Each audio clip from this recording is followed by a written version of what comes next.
taking this game.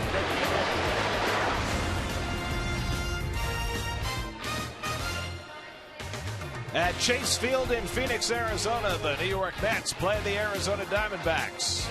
New York Mets baseball on SNY is brought to you by your Tri-State BMW Centers, by Geico, over 75 years of savings and service, by Pepsi, the official soft drink of Major League Baseball, by Time Warner Cable. Enjoy more shows on more screens. Time Warner Cable, enjoy better.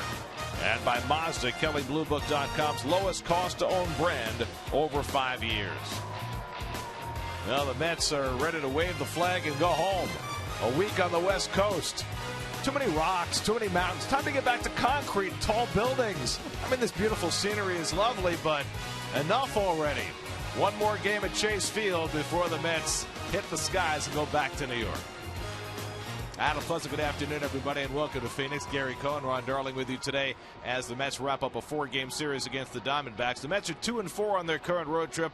They lost 2 out of 3 in San Diego, 2 out of 3 in Arizona. Along the way, lost another key player, Daniel Murphy, to the disabled list. It's been a disappointing road trip for the Mets so far, but they played a couple of teams who are rather intriguing. What are your impressions so far? Well, you know, they've been disappointing on the road all season long. First, the San Diego Padres. They had no offense last year. They did a great job in the winter of going out and getting some players that were going to help that offense. Derek Norris was really impressive as a catcher. Matt Kemp looks like he might be coming around. He had 5 RBIs yesterday. Justin Upton, a guy that can carry your ball club. As far as this team, what I've really seen is that their athleticism cannot be matched by the Mets. On a field that is very quick, they have an outfield that's probably taken a half dozen hits away from the Mets. The great equalizer, though, the Mets cannot find any offense, but they always have that great pitching. Well, the pitching has been fantastic, and nobody's been better this season than Jacob DeGrom, who takes them out this afternoon. Since he got his mechanics in order, he has been just about unbeatable, in fact, historically so.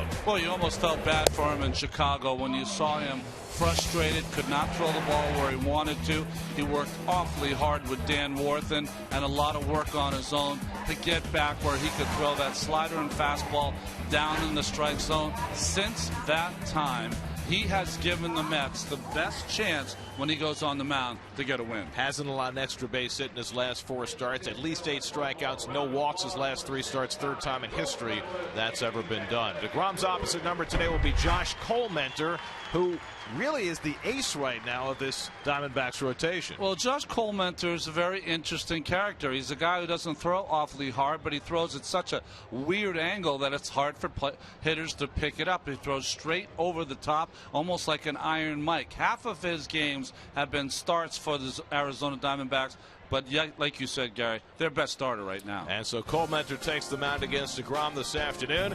Mets hoping to at least get a split in this series before heading home and putting the Grand Canyon behind them. All the action on SNY.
Fan-to-fan ticket marketplace of the New York Mets. By State Farm. Today's State Farm agent of the game is John Garfinkel of Brooklyn. Contact John at johngarfinkel.com. And by Infinity, visit your tri-state area Infinity retailer for a test drive today. Make sure to stop into a tri-state area McDonald's to pick up an exclusive ticket offer to see the Mets play at Citi Field throughout the summer. For Mets tickets, go online to Mets.com. Today's game changer brought to you by T-Mobile. Jacob DeGrom has hit his stride since adjusting his mechanics. He has been right at the top of the National League. 175 batting average against, 1.74 ERA, and he tries to keep the good times rolling this afternoon. Mets and Diamondbacks. Mets looking for a split in the desert. First pitch is coming right up.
By Geico. Wilmer Flores, after a day off to rest his body, he's back in the lineup. Kevin Plawecki has been under the weather the last 2 days. He's back in as well as the Mets try and generate some offense this afternoon against Josh Colmenter.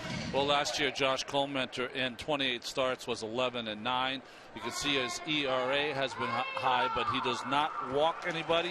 152 games with the Diamondbacks, 74 of them have been starts. His hits per innings pitched have been way up this year, and his whip is the highest of his career. Yet here he is making his 12th start of the season. Curtis Granderson leads off, takes the first pitch inside, and we're underway. Curtis 3 for 7 in this series, hitting .232 for the year. Granderson, Tejada, and Duda for the Mets in the opening inning, with the roof closed. So we played 4 games in this series, 2 with the roof open, and now 2 with the roof closed today, just because of the normal heat of a Phoenix afternoon. 101 degrees the expected high this afternoon. And you're telling me it doesn't travel as well when the roof is closed? That's what the pitchers say. Okay. All right. 2-0 changeup right there from Colmenter.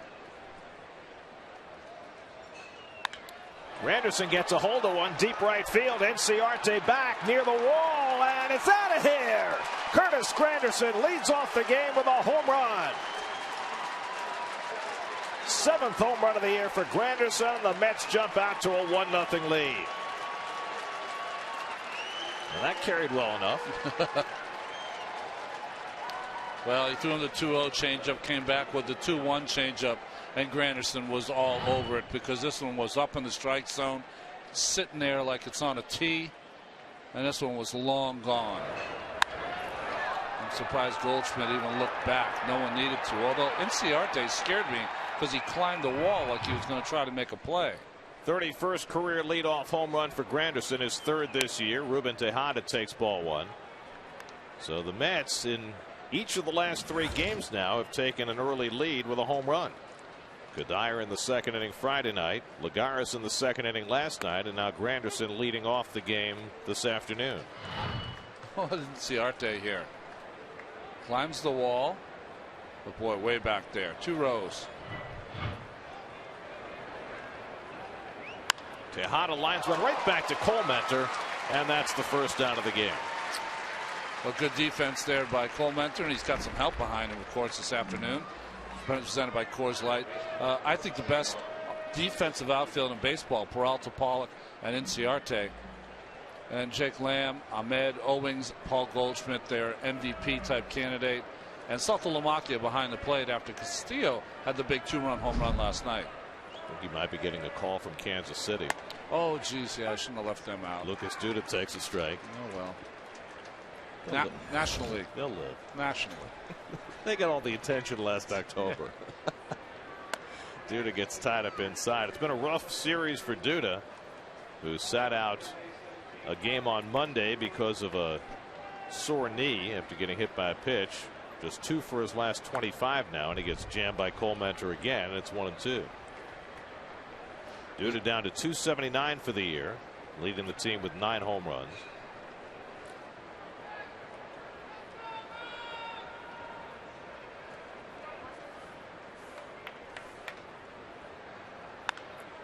And he hooks one in the air down the right field line. The second baseman Owings going out, called off by Inciarte, and that's the second out.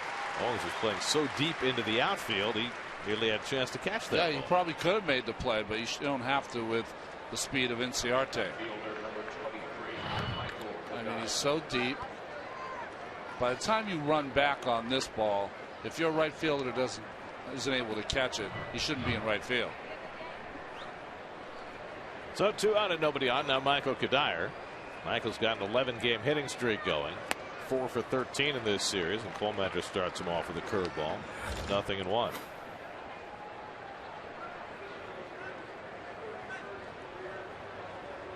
So the Mets have scored 4 runs in the last 3 games. 3 of the 4 have come on solo home runs. Last night, the Mets had 10 hits and 1 run. The 1 run coming only on a solo home run. It's the first time they had done that in over 40 years. Had that many hits and got only 1 run on a home run. They had 3 hits in an inning and didn't score. Colementor had 1-2. And Cuddyer hits it straight away to center, and A.J. Pollock's right there. And that retires the side, but the Mets grab the early lead. Curtis Granderson, for the 31st time in his career, leads off the game with a home run. 7th of the year for Granderson. And the Mets hand Jacob DeGrom a 1-0 lead as the Diamondbacks come back.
afternoon. Jake Lamb, who came off the disabled list yesterday, gets his first start since the middle of April. Jared Saltalamacchia gets his second start of the series behind the plate for the highest scoring team in the National League, facing Jacob DeGrom. He's as hot as he's been, boy, I think since he's been in a Mets uniform. 4 straight games with no extra base hits. He's had 8 strikeouts and no walks in his last 3 starts. He can go on and on.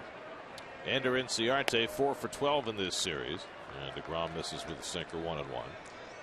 Inciarte, Pollock, and Goldschmidt for the Diamondbacks.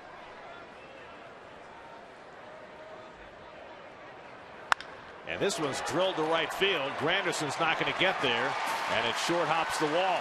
Inciarte on his way to second, and he pulls in with a leadoff double. So Granderson led off with a home run for the Mets. Inciarte leads off with his 11th double of the year. Well, this pitch is just up by DeGrom. Down the middle and up. And Inciarte has shown a quick bat this entire series. Well, the guy behind the fence almost caught it. That's a nice move. Well, maybe he thought it was coming through.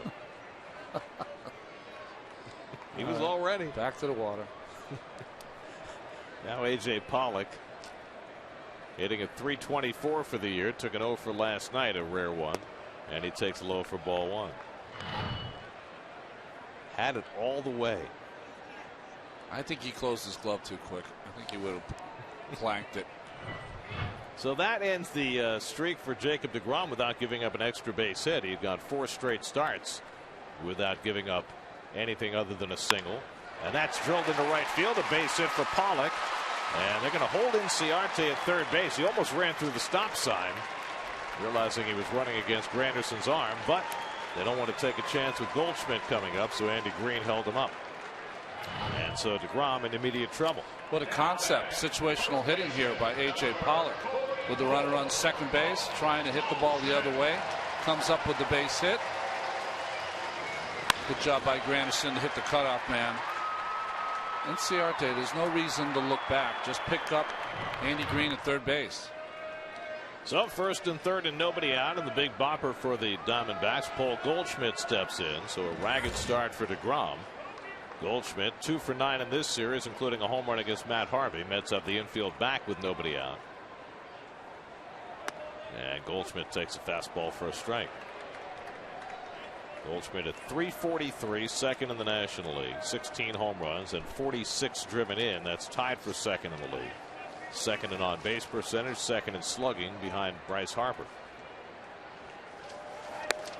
And DeGrom sliders off the plate, 1-1. Jacob had got 4 straight starts without allowing an extra base hit. Only the 4th time in Mets history that it happened. Gary Gentry, John Matlack, Doc Gooden, and DeGrom. Now that's over, and he's got a big mess to pitch out of against one of the best hitters in baseball. And Goldschmidt grounds one down to third, a chance for 2. But Campbell throws it away. A run is in. Pollock goes to third, and the game is tied at 1. Well, it looked like a better than even chance for the Mets to turn 2, but a terrible throw by Campbell. And the Diamondbacks tied, and they have first and third, nobody out. I mean, there's nothing really to say to analyze this. At this level, this ball not only should be 2, it has to be 2. You have your pitcher come up with a great pitch against one of the best hitters in the National League. Ends up being no outs, a run in, and still 2 on. Goldschmidt will get credit for an RBI since he can't assume the double play. Error on Campbell.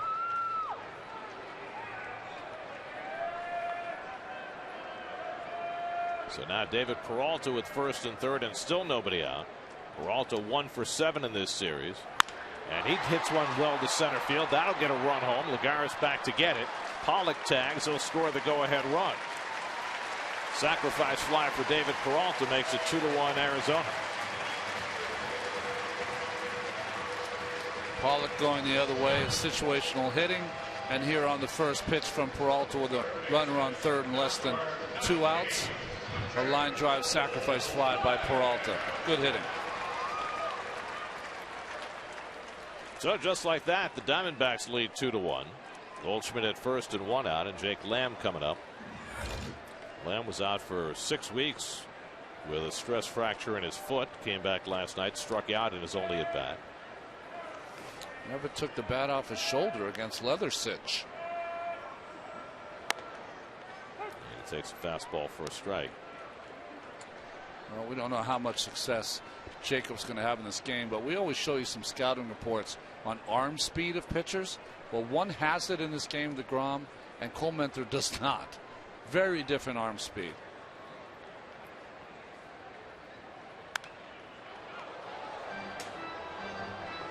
You know, the one thing you've seen in this inning, and you can't blame it on Jacob because he should have been out of the inning with that line drive to center field if the Mets had turned 2. But no change of pace here. No breaking pitches, no change-ups yet in this first inning.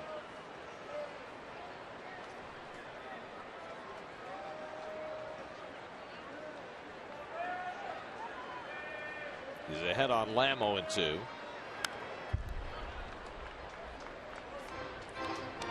Folks, when you're at home, just watch the arm speed of DeGrom. He takes that out of his glove. The arm speed that he's generating is just astounding.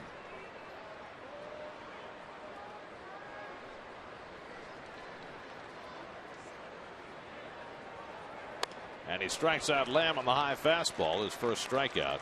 And that's the second out of the inning. Oh, defensively behind DeGrom this afternoon. Same outfield, Kadire, Lagares, and Granderson. Campbell with the error at third base. Flores, Tejada at second. Duda at first. Flores back in the lineup. And so is Plawecki back in the lineup. So 2 out now, Chris Owings. Owings 3 for 10 in this series. Has a 10-game hitting streak going. Former shortstop now playing every day at second base for the Diamondbacks. And he takes a slider off the plate for ball 1. Diamondbacks 4.75 runs per game. That's the highest number in the National League. Not quite the Toronto Blue Jays, who just rallied for 3 in the 9th to beat Houston this afternoon. Oh, and by the way, Jose Reyes is getting hot. Yeah, he is. Well, his legs obviously must be feeling better because he's stealing bases at a Reyes 2006 clip. And stealing them in big spots. Yeah. Today drove in a run the 9th, stole second, stole third, scored the tying run, and they won it 7-6. 1-1 to Owings with Goldschmidt at first, and he fouls it away. You saw that play by Campbell. What do you think that was? Was that Tejada wasn't there and he wasn't sure where to throw it? To me, it looked like the ball got stuck in his hand. Yeah, it just looked like a nervous throw. Like he just held on to the ball too long. Very odd. He aimed the baseball instead of firing it over there.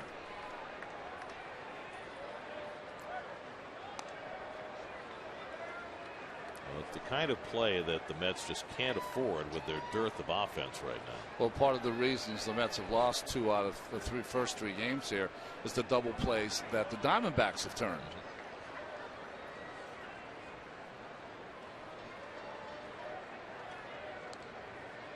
One, 2 on the way. Struck him out, so back-to-back strikeouts for DeGrom to finish the inning after an ugly start. Diamondbacks get a pair, one of them unearned, and they lead 2-1 after 1.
It's a 2-1 lead as we start the second. Wilmer Flores takes a strike. Flores back in the lineup today. Held out with general body stiffness yesterday. Has a 7-game hitting streak going, and he takes a fastball for a strike. 0-2. You see Colemeter, not a guy who's going to throw hard, but his velocity is down significantly from last year. About 1.5 miles slower with his fastball in terms of average velocity. Also, when he was a reliever, he would average, 7-8 strikeouts per game. That has gone away. Yeah, now he's a 4.5 strikeout per 9 kind of guy. And they've moved him back and forth throughout his career. A couple of years ago, he was exclusively a reliever. Last year, moved back and forth. This year, exclusively in the rotation. Well, he's a valuable part of your team because he can do both. So if you need him to go in the bullpen and spell you for a while, he can do it.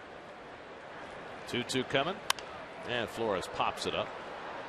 Goldschmidt crossed the line, and Flores retired, 1 away. Well, it's always fun for fans to find ways to get autographs, and some of them are inventive. So that's a baseball that's stuck, and that's Yasmani Tomas, who takes it out and replaces it with a water bottle, which is and of course a lot heavier than a baseball. Now I know a lot of you fans at home are kind of bummed out, like, he just lost the baseball and didn't get autographed. Don't worry, at some point they'll sign it. Lagares drives one to the gap in right center, and that ball is down for an extra base hit and bounces up into the pool.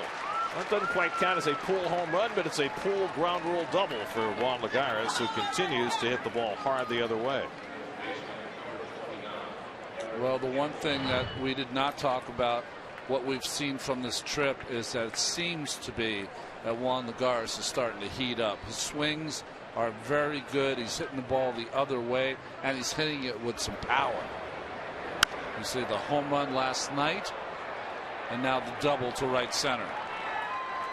It's his 22nd opposite field hit of the year, which is the most on the ball club. So the Mets have the tying run in scoring position with 1 out, and now Eric Campbell looking for a little redemption after his throwing error cost the Mets in the last half inning.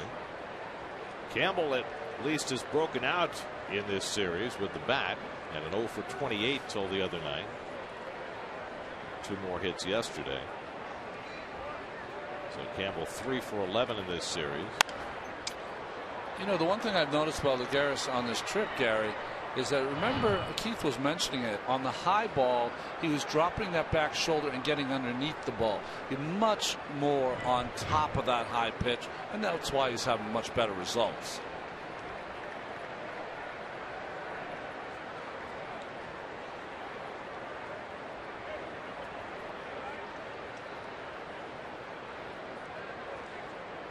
I texted our friend today to see how he's doing.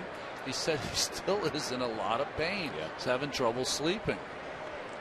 He did say, though, that he's going to be a trooper and that he's going to be there Tuesday night. I advised him, for the time being, to get himself a driver for a week. Campbell hits it deep to left field, taking a look, Peralta, but it's out of here. Eric Campbell, there's redemption.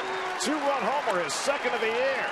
The Mets' second home run of the afternoon, and the Mets jump back in front, 3-2.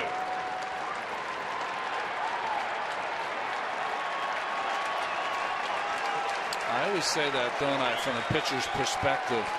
Fear the guy who made an error the inning before, because their concentration is ratcheted up a notch because you're trying to make up for the error he made earlier, and he did. Tried to come in with a fastball, and he was all over it. Just doesn't throw hard enough to get inside on the Mets' right-handed hitters. And Campbell hit it 10 rows up. So the Mets back in front. Now Kevin Plawecki. And he takes a strike. Plawecki missed the last couple of days with a virus. So Anthony Recker caught the last 2. And the curveball for Colemeter for a strike, 0-2. Plawecki in the opening game of this series had a big 2-run double in support of Matt Harvey. Jacob DeGrom on deck.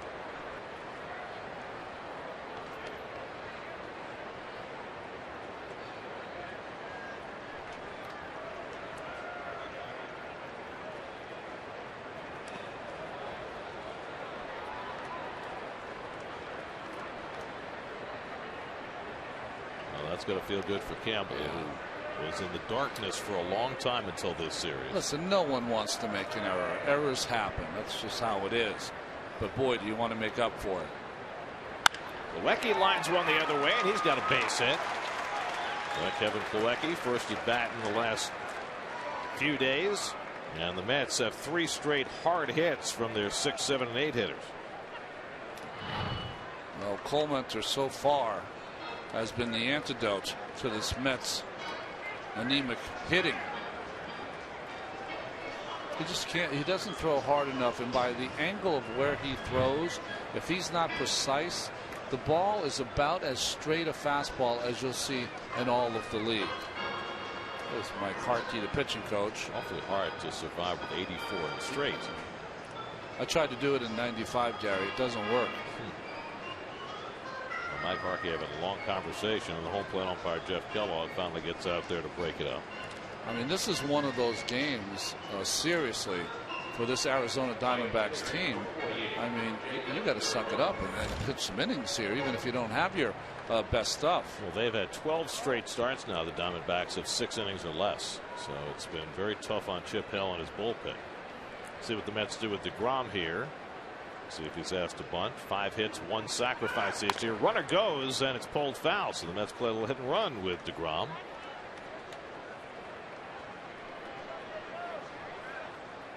Have to have a very strong back to pitch like Colementor. He leans back and kind of throws over that front shoulder. Cliff Lee used to do that a little bit from the left side, although Cliff Lee threw much harder. Very interesting on this trip. Noah Syndergaard in a bunting situation was asked to hit. Same with Jacob DeGrom on a hit and run.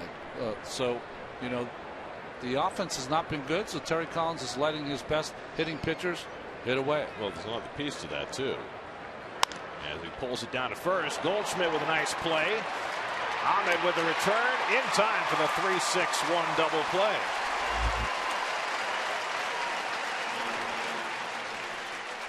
But the Mets regain the lead. Aaron Campbell going deep after making an error that cost a run or 2. Campbell puts the Mets back in front.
Away. What a nice play by Goldschmidt, because he comes in thinking that maybe a bunt could be on, so that ball got on him quicker. Not only did he make a perfect throw, but he got back in time to catch that ball and get the double play on DeGrom. Very close play on Jacob, and the Mets, I'm sure, thought about challenging the call at first base. You know, you say to yourself, well, why is Goldschmidt, if he reached out a little further, he would have made that play easier. Well, I mean, it was barely got back there in time. Great footwork. Well, aren't you sometimes better off letting the pitcher take care of that if that's the circumstance? Well, it depends on your pitcher, if he can field or not. Garrett Saltalamacchia leading off in the home second.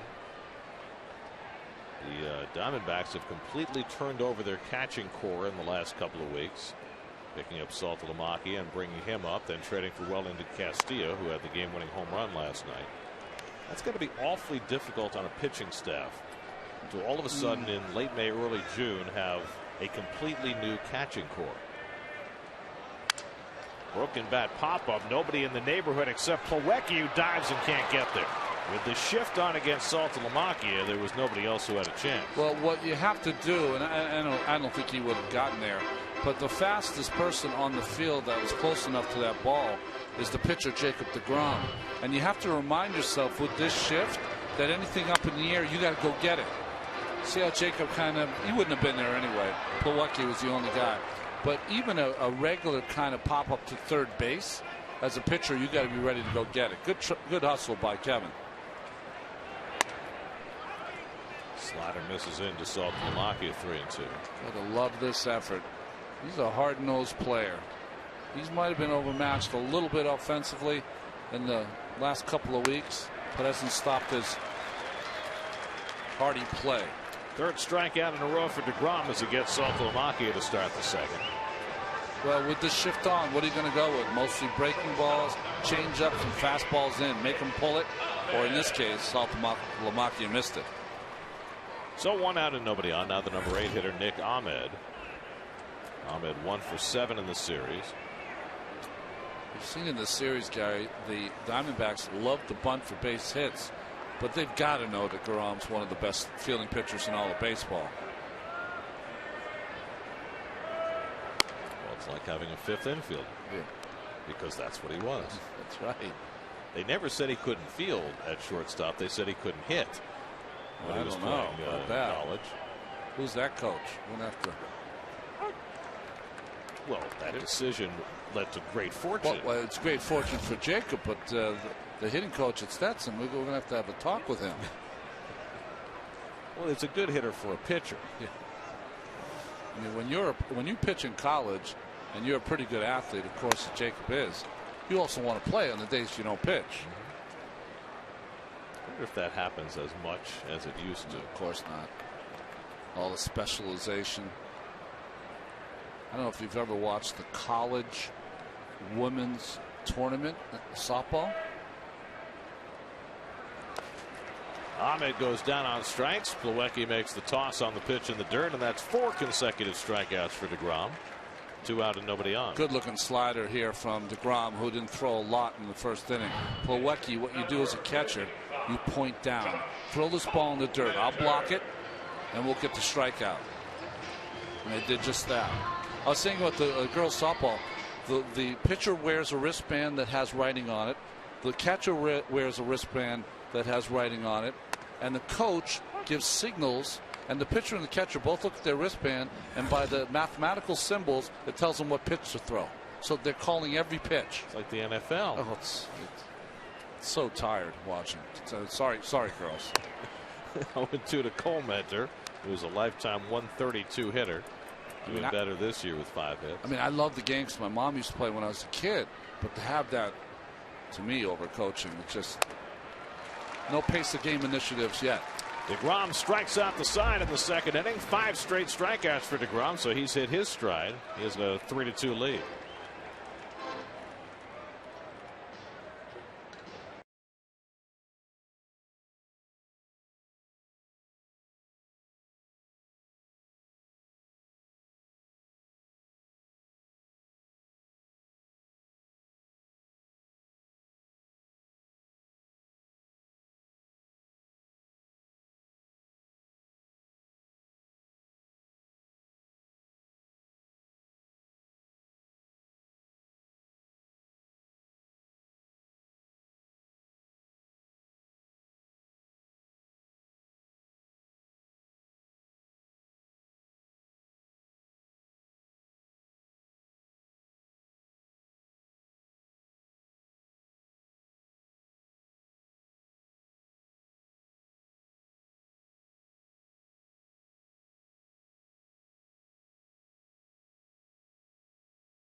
He's now given up 21 earned runs this year. 9 of the 21 have come in the first inning. But he has hit his stride, and he's got reason to smile now. That's interesting, though, right? Campbell made the error, came over and rubbed him on his shoulder, say, sorry about that, big man. He goes, don't worry about it. Just keep hitting 2-run home runs. We'll be fine all afternoon. And I'll strike out everybody else. Exactly. 5 in a row for Jacob, as Curtis Granderson leads off in the third and takes a strike from Josh Colmentor. Granderson delivered the keynote this afternoon with his 31st career leadoff home run, his 7th home run of the season. You know, it's not a small thing, Gary, that little scene between Campbell and DeGrom. It's such an important thing for to come together as a team that, okay, I made a mistake, but that's all right. I'm going to pick you up. Don't worry about it. And it just breeds great feelings between teammates. Peralta moves in and grabs Granderson's fly ball for the first out. Right now, let's go to Steve Gelbs. His report today is brought to you by Prism. Steve? Gary, one of the great things about traveling on the road is seeing the plethora of Mets fans that travel to see the team. I found a few of them yesterday. They're here today. Dan, Alex, Kyle from Hopewell Junction, New York. Now take a look at this sign, guys. This is how far they've driven to get here. They've seen 6 different parks: Wrigley, Coors Field, Angels Stadium, Dodger Stadium, Petco, and now Chase Field. 2 Mets games. This is their 3rd so far. Guys, let's start with you, Dan. What was the planning process and deciding factor to getting this done? Well, you know, me and my brother are huge baseball fans, and so is our friend Kyle. And but me and my brother, we've never traveled a lot, and we've always wanted to see the country. So we just said one day, let's just go on a road trip. And we decided we saved up for a year, and we just left this summer. And Alex, how long have you guys been on the road for at this point, and how much longer are you going to be? We've been on the road for about maybe 20 or so days, and you know, we left for Cleveland, saw the Rock and Roll Hall of Fame, and our first baseball stadium was our second stop, which was Chicago and Wrigley Field. What is the laundry situation you guys have going on here? How many clothes? Yeah, we've actually gotten very lucky. Family members in San Francisco and LA, and we've washed our clothes there. Laundromats other than that. And I was told when we were talking before that you guys have done, there's been some planning, but a lot of fly by the seat of your pants. There was one sleeping in a rest stop at one point, right in the middle of a long trip. Yeah, I'm not sure if my mom's too happy about that, but certainly a good way to save on money. Now, what was the longest drive that you guys have done during this road trip here, and when did it come to be that you decided to hit all these different parks up? The longest drive was actually, we just went from Chicago straight to Denver. It was 14 hours through nothing but farmlands, mostly Nebraska. But as for ballparks, after Wrigley Field, we said, let's just go to every ballpark we can. So when we got to Colorado, we went to Coors Field. It was a Rockies-Phillies game. The Rockies won, which was nice, beating the Phillies. These guys had only, by the way, hit up 4 parks in their life before these 2, and now they've got 6 more on this trip. What was your favorite park, favorite baseball experience so far? My favorite was Dodger Stadium. The location is just beautiful, and me and my brother have never seen a palm tree before. We think it's the coolest thing ever.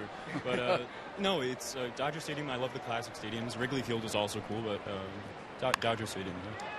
Dan, Alex, Kyle, some committed Met fans right here. Gary, we're going to send it back to you. They're from Hopewell Junction again, by the way, same high school as Joe Panik, who we're going to see here upcoming against the Giants. John Jay High and East Fishkill, and Panik will be playing for the Giants.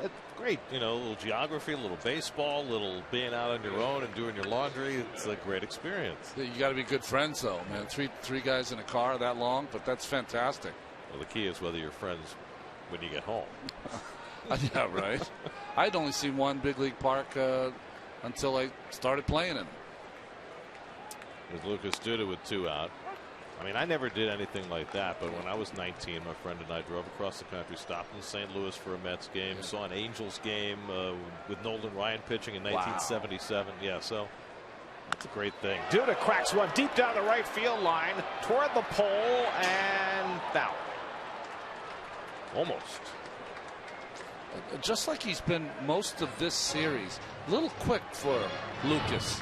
Gets us off the end, and I know folks who say, how can he get it off the end and hit it almost for a home run? It's just how strong Lucas is. Lucas is the kind of guy that could break a bat and still hit a home run. That ball right down the middle, just catches it a little off the end of the bat. Commander bouncing a changeup, and it's 1-2. Due to 1 for 13 in this series, his only hit was an opposite field double. Michael Cuddyer would be next. Mets have already hit 2 home runs off Commander this afternoon. And Duda just get out of the way of that one. 2-2. That's been the steady place they've been throwing at Lucas Duda, that back thigh or front thigh. Breaks his bat as he rolls one down to Goldschmidt, and that'll retire the side. Commander has his first 1-2-3 inning.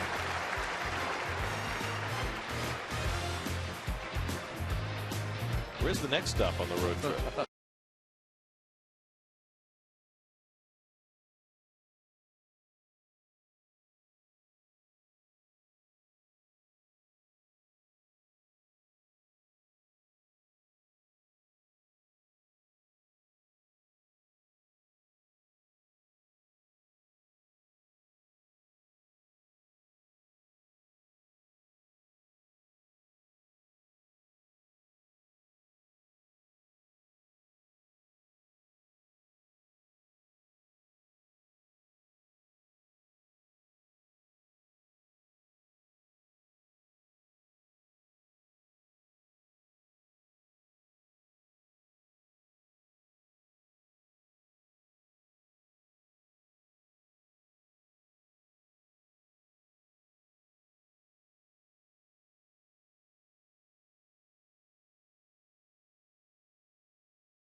Plus, which player from last year's draft class is ready for a breakout season on the all-new Jets Nation tonight at 8, only on SNY.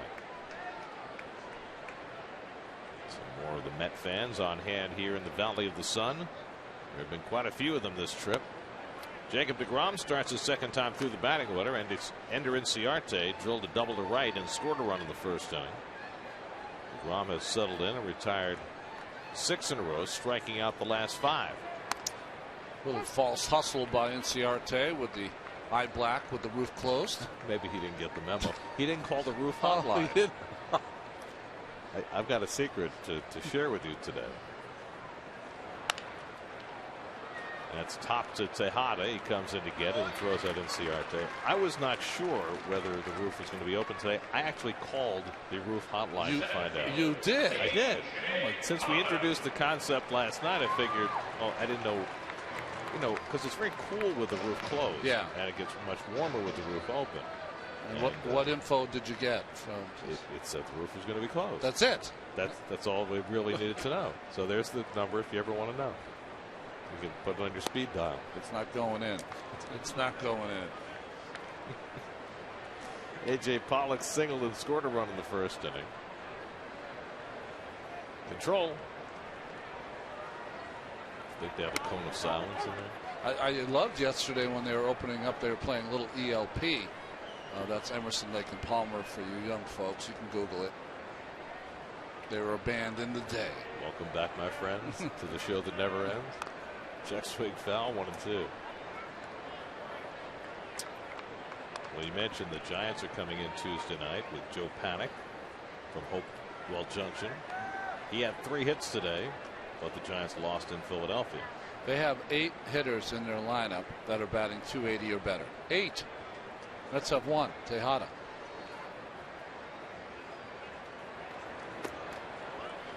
Check swing, and Pollock takes it low 2-2. Well, the Giants have been a very strange team. They've gone on some real hot streaks and some real cold streaks. So the Giants are in Philadelphia, so they'll get to New York tonight and have an off day tomorrow. Yeah. It's been a full trip with them. They had their third trip in 5 years to the White House before they went to Philadelphia. That's more times than John Boehner's been over to the White House in 8 years. Very nice. 3-2, and DeGrom strikes out Pollock. That's 6 strikeouts for Jacob, and he's now retired 8 in a row. Well, I told you about all those fastballs in the first inning. He's gone to a great changeup and slider here in the second and third.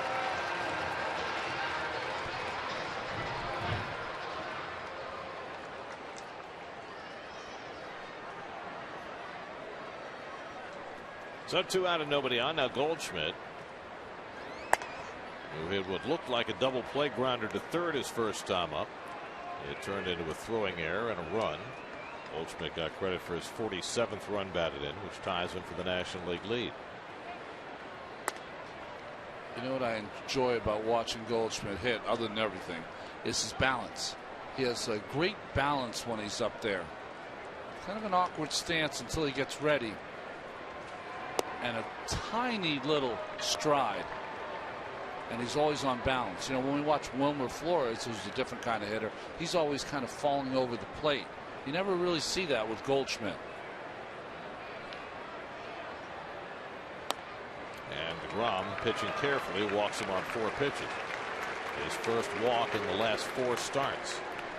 He's gone 3 straight starts without a walk. Left fielder, David.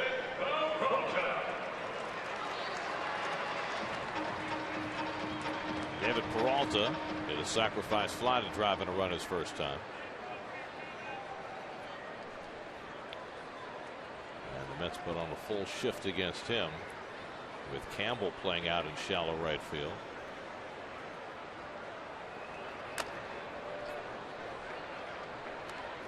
Hopefully the Mets. Goldschmidt will steal a few bags a year. They'll learn from yesterday. If he does steal, someone's got to get over to cover third base when you have this kind of shift. Well, that becomes the catcher. Should be the catcher. Last night, no one got over there. I mean, it's kind of like the umpires rotate, right? The catcher goes to cover third, and if necessary, first baseman comes to cover home.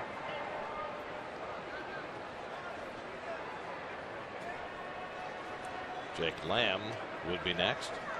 DeGrom quickly ahead on Peralta, 0-2. And he hits one out to left. Over toward the line comes Kadire, and he gets there to retire the side. A walk and 1 left after 3 in Arizona. Mets up 3-2.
perfect while we were here, I thought.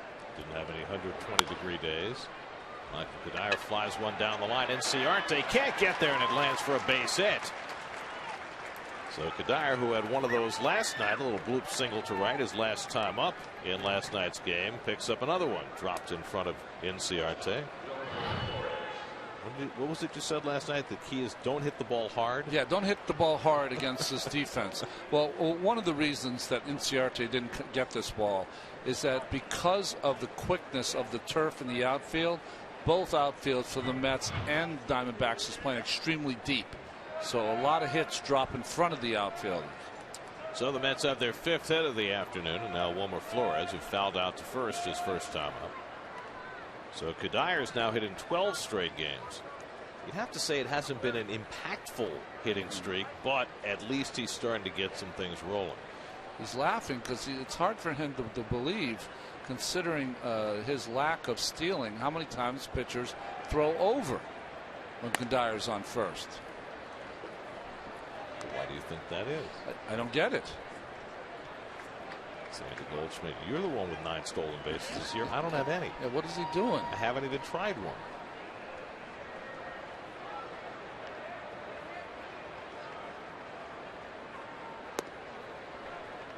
Sometimes, you know, it's like the catcher who calls the pitch he can't hit. Teams play as though they're playing against themselves. Diamondbacks, a team that does a lot of running, and the Mets don't. 52 stolen bases for the Diamondbacks, only 19 for the Mets. Coleman behind 2-0, and Flores got a good rip at it, but fouled it back. 2-1. You see Cuddier's career numbers, but he's 36 years old. He's shut down that part of his game. I mean, 73 stolen bases, that's 5 a year.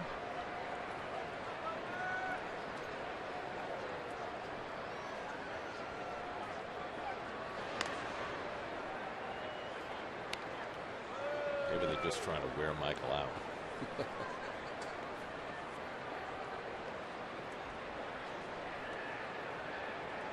Coleman stand straight up and down, feet together. And any pitching coach will tell you, the closer your feet are together, the longer your stride is going to be home from the stretch. If you got a long stride home from the stretch, that means that if you are a base runner who steals bases, it's pretty easy to go. He's behind on Flores 3-1, a guy who does not walk many hitters, and Flores a guy who rarely walks. And he foul tips that one, 3-2. Wilmer Flores has 185, now 186 official at bats this year. He has walked 5 times. 275 on base percentage. Coleman, one of the lowest walks per 9 inning rates in the majors, so this is a situation built for swinging. Choking up though is Flores with 2 strikes. Cuddyer at first and nobody out. He's running, and Flores trying to poke it through that right side, fouls it off. See? Well, that's just confidence in Flores' bat control. Plus, so far, Coleman isn't fooling anybody. Well, we mentioned his low strikeout rate, 4.6 per 9 innings, one of the lowest in the game. And Cuddyer runs again, and Flores lifts it in foul territory. Over comes Inciarte for a look, but that's well back in the crowd.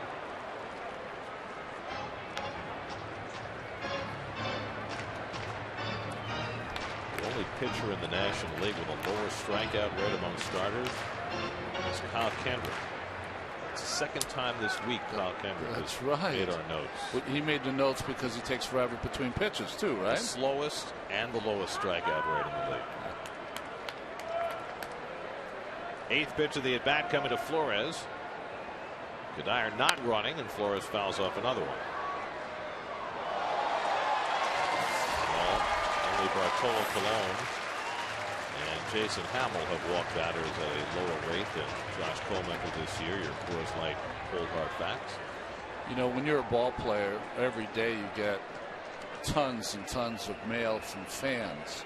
It's usually to sign an autographed card or a ball or a picture. Flores pops it up.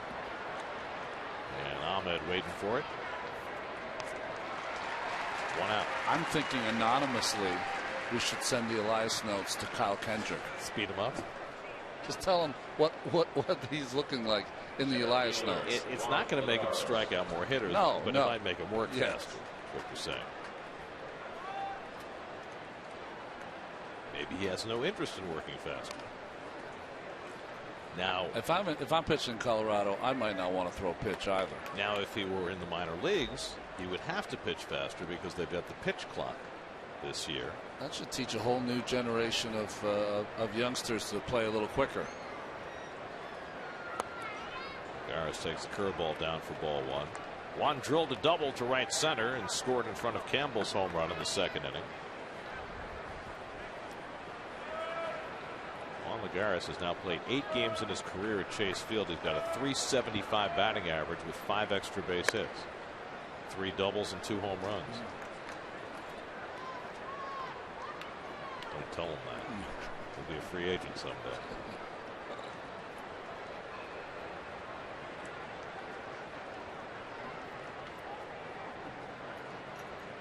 Beaumetr is behind him 2-0.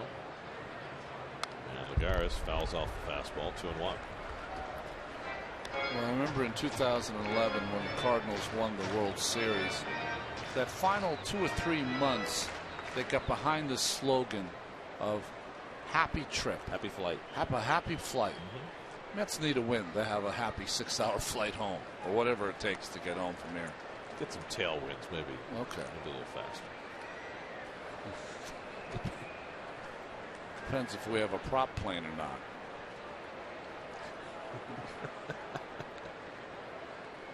Biplane. 3-1 to Lagares. See Colementor tapping his back foot. He doesn't get a lot of push anyways from the back foot, but he's not pushing at all.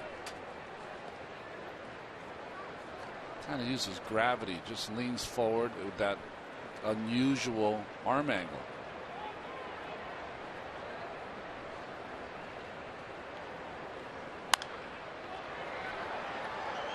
To Lagares.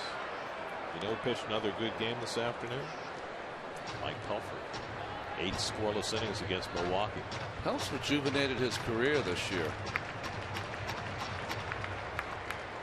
Top 5 in the American League in ERA. Maybe Gene Stevenson got back with him. His old college coach at Wichita State. 3-2 with 1 out. Kadire not running, and Lagares drills one to left field. That's down for a base hit. Kadire's going to go first to third. The throw by Peralta offline, and into second base goes Lagares. So Lagares is 2 for 2.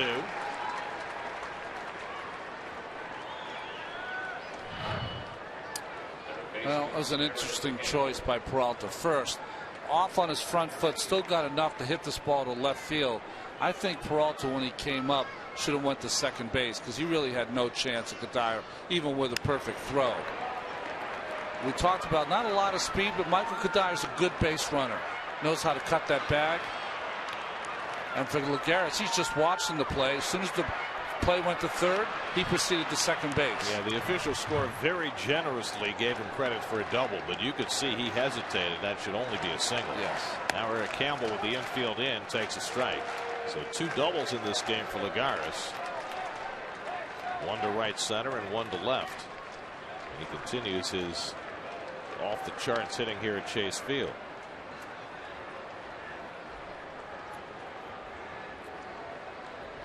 It's almost like if you're not 100% sure you're going to get the runner at third, you throw the ball to second base. Why? It's 1 out to keep the double play in order. Campbell hit a home run back in the seats in left field in the 2nd inning. A 2-run homer, his 2nd of the year. It's one of the best home runs we've seen Campbell hit in a Mets uniform. No doubt about it, home run. And he needed that after having committed a throwing error in the last half inning that cost the Mets a run.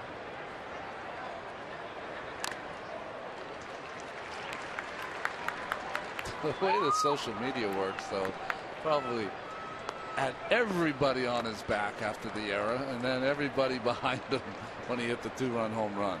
Things move very quickly. too. Kevin Plawecki on deck. Mets have not done a good job on this trip getting runners home from third with less than 2 out. Campbell trying to change that trend here. Kadire at third, Lagares at second, and 1 out.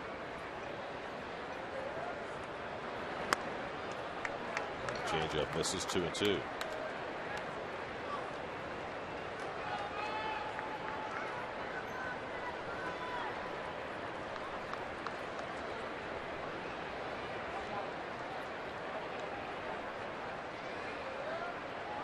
Campbell 4 for 12 in this series after that long over. And he hits it hard, but right at Ahmed for the second out. Well, there's some bad luck there for Campbell. And the runner's able to get back safely. Well, that's one of those at-bats that, you know, you chalk up, like you said, the bad luck. There was a good at-bat. He worked the count. He got a pitch he could handle, and he hit it hard. After that, it's just the baseball gods on whether you get a base hit or not. So now Plawecki, and it looks like they're going to walk him intentionally to pitch to DeGrom. It's an interesting call. Well, I think a lot of it comes from he got a hit in his last time up. I certainly wouldn't do that, but you can do it with Cole Mentor, who, like you said, doesn't walk anybody. This will be his first walk of the afternoon, so an intentional pass to Plawecki. By the way, Travis d'Arnaud is getting much closer to coming back. Travis has moved his rehab stint to Las Vegas, as has Dilson Herrera, and it looks as though both of them could be back by the end of the week. Wow. What do they want, 25, 30 at bats? Something like that. May not get quite that many. Meanwhile, Vic Black has been taken off the disabled list and optioned to Las Vegas, so he'll have more time in the minor leagues. Bobby Parnell's rehab looks like it's going to run out this week. I don't know whether they're going to come up with a phantom injury to reboot it or whether they're going to call him up to the major leagues. That remains to be seen. So here's DeGrom, who grounded into a double play his first time up. Jacob with 5 hits, 1 RBI this season. Bases loaded, 2 down. Mets up by a run in the 4th. And DeGrom swinging at the first pitch changeup, 0-1. 73 pitches for Cole Mentor, the 7th straight game that a Diamondback starter has had at least 70 pitches through 4 innings. They work awfully hard to get outs. And DeGrom falls into a 2-strike hole.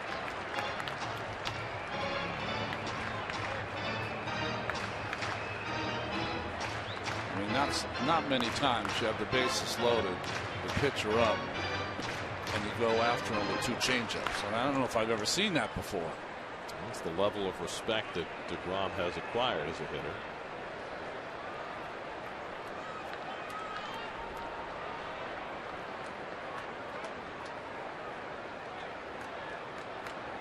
And Cole Mentor makes him lean back. You know, you're going to have to hit 2, buddy. You don't often see that with a pitcher at the plate. Well, he wasn't going to throw it for a strike. He just wanted to back him up just enough so he can go back to that changeup. So let's see if Jake gets angry.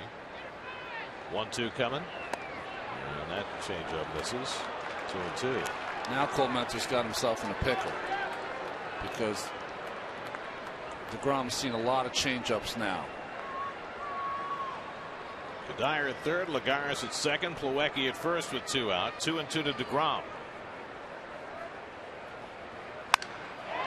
He loops one into shallow center, and back goes Ahmed to grab it, and that retires the side. So the Mets strand 3 in the top of the 4th.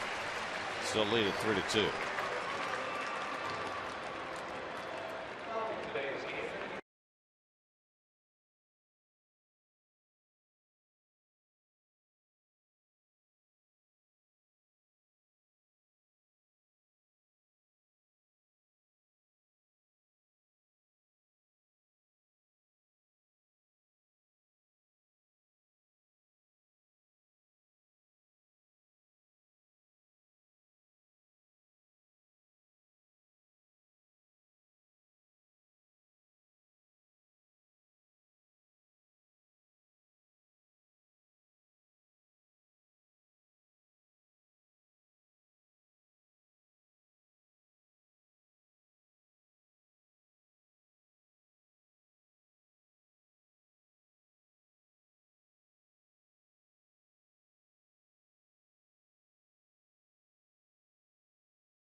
Have you ever been whitewater rafting?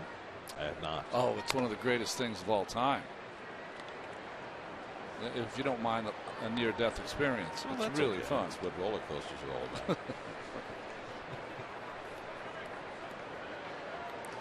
Well, we got tamales on display tonight. Is there a song associated with the tamales in this ballpark? Like the churro dog? Get ready, Gelbs. Food coming your way. Home fourth inning, Jake Lamb leads off against Jacob DeGrom. So DeGrom, fresh from batting with the bases loaded, goes after the Diamondbacks in the fourth, working with a 1-run lead. First inning was costly for Jake. He gave up a couple of runs, one of them unearned, but he has struck out 6 of the last 9 batters. This guy Jake Lamb so far reminds me of Dave Magadan. I mean, he doesn't swing the bat. Very patient hitter. Has a lifetime in the minor leagues, 408 on base percentage. He swings the bat here and flies one out to left. And Kadire right there to get it. 1 away. Tonight on Mets Insider, the next man up here from some Mets players, past and present, as they share their stories about getting the call to step up and deliver. On Mets Insider, presented by W.B. Mason, tonight at 7:30, only on SNY.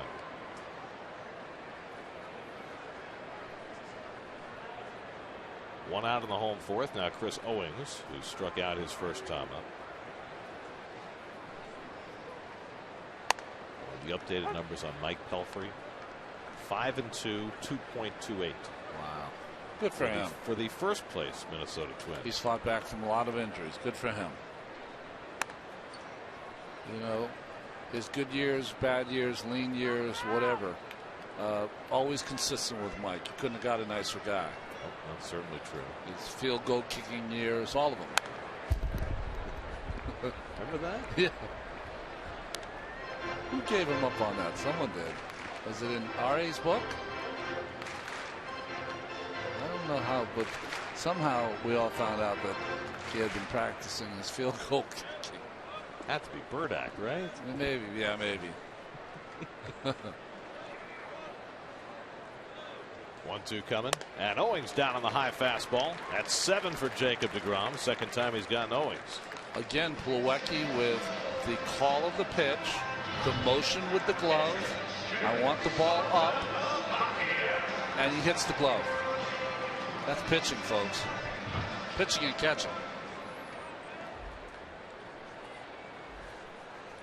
So DeGrom's retired 10 of the last 11 with 7 strikeouts over that span. Now Saltalamacchia, and the Mets flip Campbell out into shallow right field in the shift.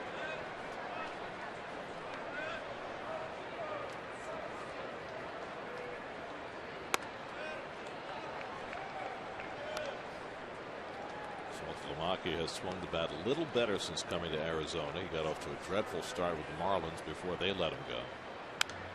What's the reason Campbell would be there instead of Tejada? To me, Tejada's the best defensive infielder you have. He's the one that can cover the most ground. He's got a strong enough arm, of course. Is it because Campbell has played some outfield? Is that the reason he's out there? We've seen teams do very different things with their shift. A lot of teams now aren't putting the third baseman on the right side. Some of them are putting him closer to the bag, some putting him out in the outfield. Sometimes other teams leave the third baseman on the left side and shift the shortstop over, and everybody just moves over. I guess it depends on where people are most comfortable. So if you only move Campbell, then you're only moving one person, as opposed to if you move Tejada out there, Campbell where Tejada is, then you'd be moving 2 people. Well, when Murph played second base, he would go out in shallow right field. Murph loves it out there. 3-2 Saltalamacchia. Murph will play there for every hitter if he could. Anywhere he can do something unique. That's right.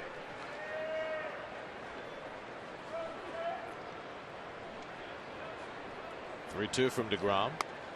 Strike 3 called. Saltalamacchia caught looking.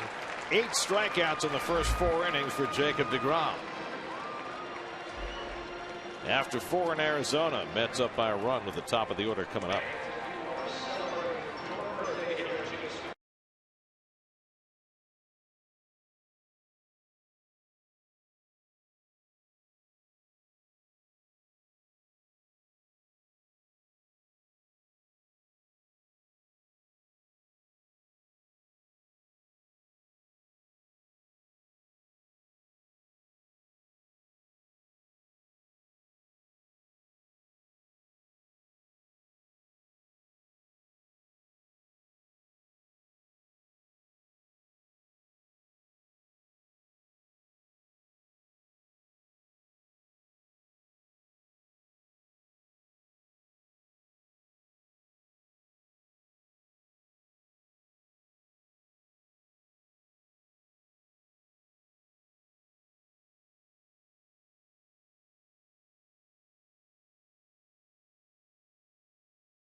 To you by DraftKings. Play daily fantasy baseball for free on DraftKings.com with the official daily fantasy partner of the New York Mets.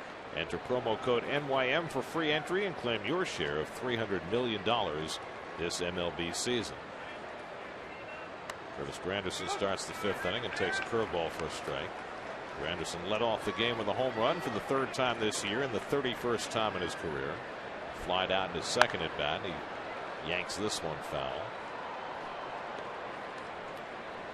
Granderson, Tejada, and Duda for the Mets.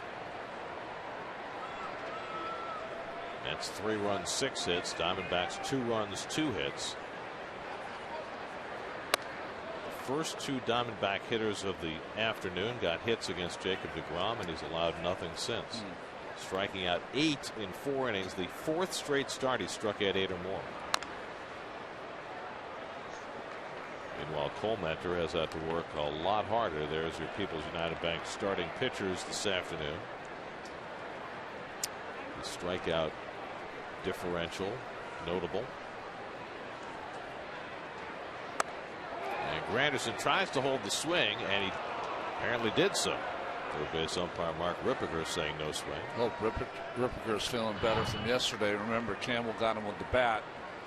That's well, the way they call swings today, that was a swing. And Granderson drives another one deep right field, headed toward the seats. That ball is out of here.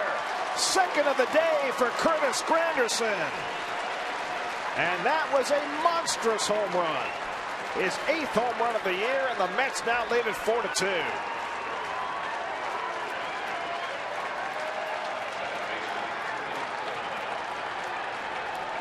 Well, it's nice to see Curtis and the Mets getting a break, maybe with the check swing, and taking advantage of it with that powerful swing there. 16th time in his career, Granderson has hit multiple home runs in a game. I mean, this is a bomb. Same pitch, change up, middle of the plate.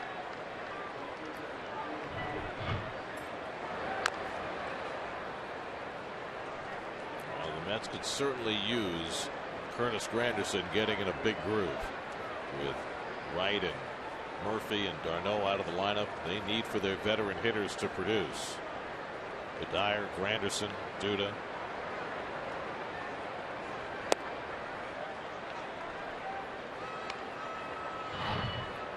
Well, Chip Hale, who got thrown out in his first game yesterday, shaking his head and saying, "You guys are awful. How did you not get that call right?" Tejada out to center field, and Pollock has plenty of room. That's the first out of the inning. Well, you mentioned Campbell's bat got Ripperger. Ripperger got Chip Hale yesterday. And Chip was not going to come out and get run by the same umpire again, but it's early. After the check swing was not called, strike 3, Granderson took Colemanter deep. Duda pops one up, and Saltalamacchia is shedding the mask, grabs it for the 2nd out. By the way, so great note about Chip Hale today. Chip, of course, was Mets third base coach for a couple of years. He is the 9th man to coach for the Mets and later manage in the major leagues. And it's a very interesting list. So say it again. They coach for the Mets. Coach for the Mets and then became a manager for another team. I know a few of them, obviously.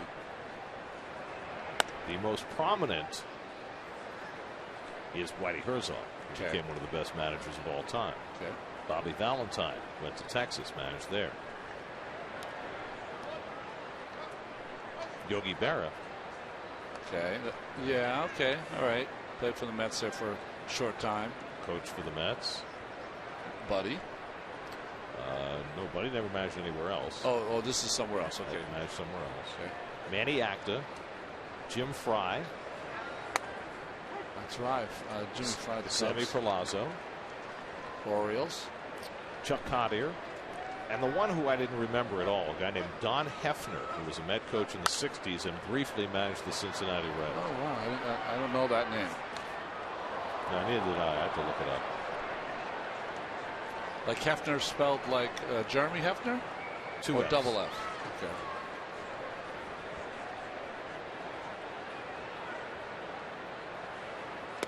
Dyer goes down swinging on the changeup, and that retires the side. First strikeout of the day for Comenter, but the Mets hit their 3rd home run of the day. The 2nd off the bat of Curtis Granderson. His 8th of the year. Gives DeGrom some breathing room. 4-2 New York halfway through in Arizona.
Nick Ahmed leads off the home 5th inning against Jacob DeGrom and swings through a fastball. Ahmed struck out his first time up, one of 8 strikeouts through the first 4 innings for DeGrom. Pitcher Josh Comenter out on deck, and then Ender Inciarte in the bottom of the 5th.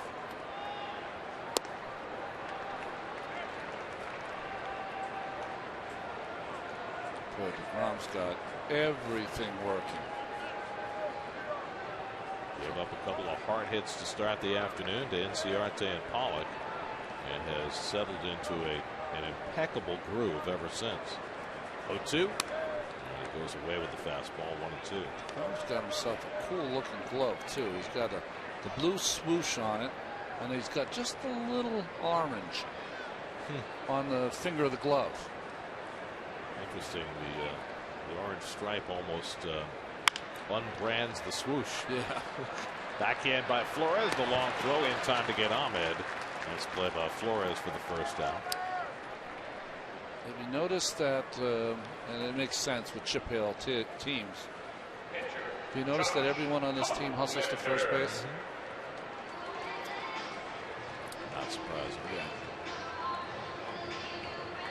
Well, Comenter, despite having thrown 93 pitches over 5 innings, is going to stay in because Chip Hill just is desperate for length from his starters. Did the same thing yesterday with his starting pitcher Chase Anderson. Allowed him to bat in the 5th inning, down by a run, and he stayed in and got through the 6th.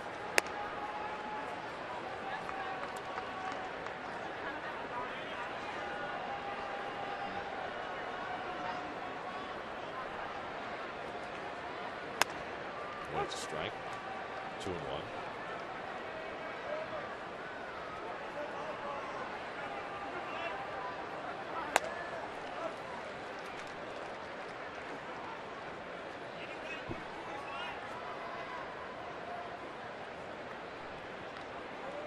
Two off the plate, and a full count to the opposing pitcher. Jacob has walked 1 this afternoon, struck out 8 after going 3 straight starts where he struck out 8 and didn't walk anybody. which had only been done twice before in history. Now he issues his second walk, this one to the pitcher. So a little lapse in concentration there for DeGrom, his second walk. You know what's interesting about DeGrom's motion is watch the ball in his glove. Before he delivers, he takes it out, and then he'll pat it back into his glove. And what is that used for? Nothing more than a timing mechanism. So Vic Black has done that back and forth and trying to get a timing mechanism to throw strikes. So it's like a hitter with a toe tap. Same thing. Same exact thing. Nothing more irritating than walking the pitcher. So 1 out and 1 on, and now Ender Inciarte, who with a hard double to right field back in the first and scored a run, grounded out in the third. I'm not saying irritating for me. Irritating for a pitcher to walk the opposing pitcher. You knew it. Okay. Campbell playing in at third, and Inciarte hits a double play ball right to Flores. Makes the step and toss for the easy 6-6-3 double play. Side retired. DeGrom threw 5 with a 4-2 lead.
Park, other than watching the baseball game available to kids these days. This is a unique one. They're actually having a clinic during the game. We call it the Diamondbacks Youth Baseball Academy, teaching kids how to play, growing new fans.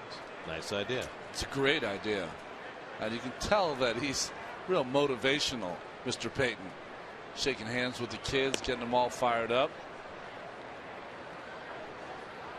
And if your pro team's having a struggle in the series, send them out there in between innings.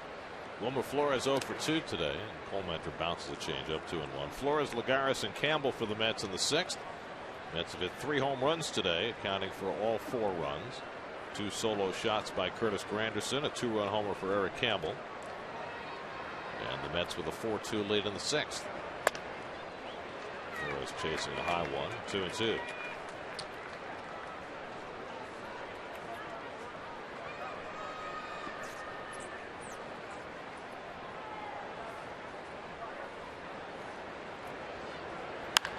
Flores gets a hold of one deep left field. Peralta back to the warning track at the wall. It's out of here. Wilmer Flores with a home run, his 9th of the year. The Mets' 4th home run of the afternoon, and it's 5-2 New York.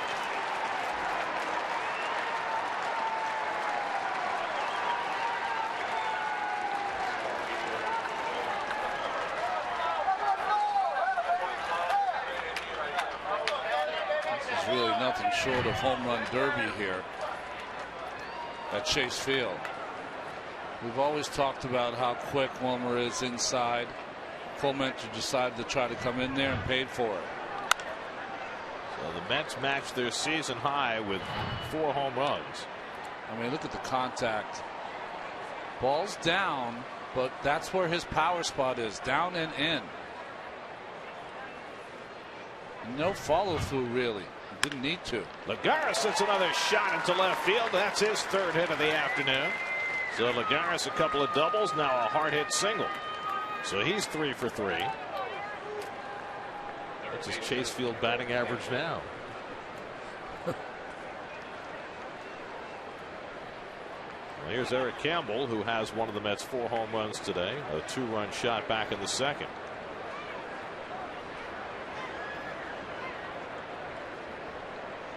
Oliver Perez, first man up in the Diamondbacks bullpen. As Cole Mentor is about to throw his 100th pitch of the afternoon. The answer is 411. Lagares' lifetime batting average at Chase Field. It's like Murph and Wrigley, right? Right. David at Coors Field.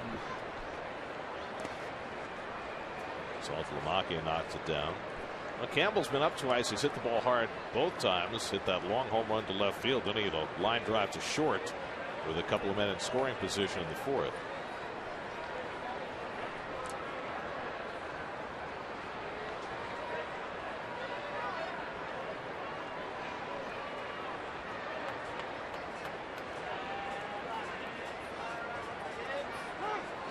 Time has flown. You know, the Mets and the Nationals over the last week have been engaging in this Alphonse and Gaston routine regarding first place. You take it. No, you take it. Well, the Mets leading today. The Nationals trailing 4-2 to the Cubs. Perhaps this is the Mets' day to take it. On the corner, 1-1 to Campbell. I mean, who thought on the 7th of June that no team in the East would be more than 4 games over 500? And they can have a 3-4 road trip if they win today and go back to Citi Field in first place. Pretty amazing. It's an opportunity that you certainly didn't expect to present itself. Double play ball right at Ahmed. The turn by Owings. High throw, but Goldschmidt comes down in the bag. 6-4-3 double play. 2 out and nobody on. Let's check in with the studio. Doug Williams has a game break brought to you by Honda.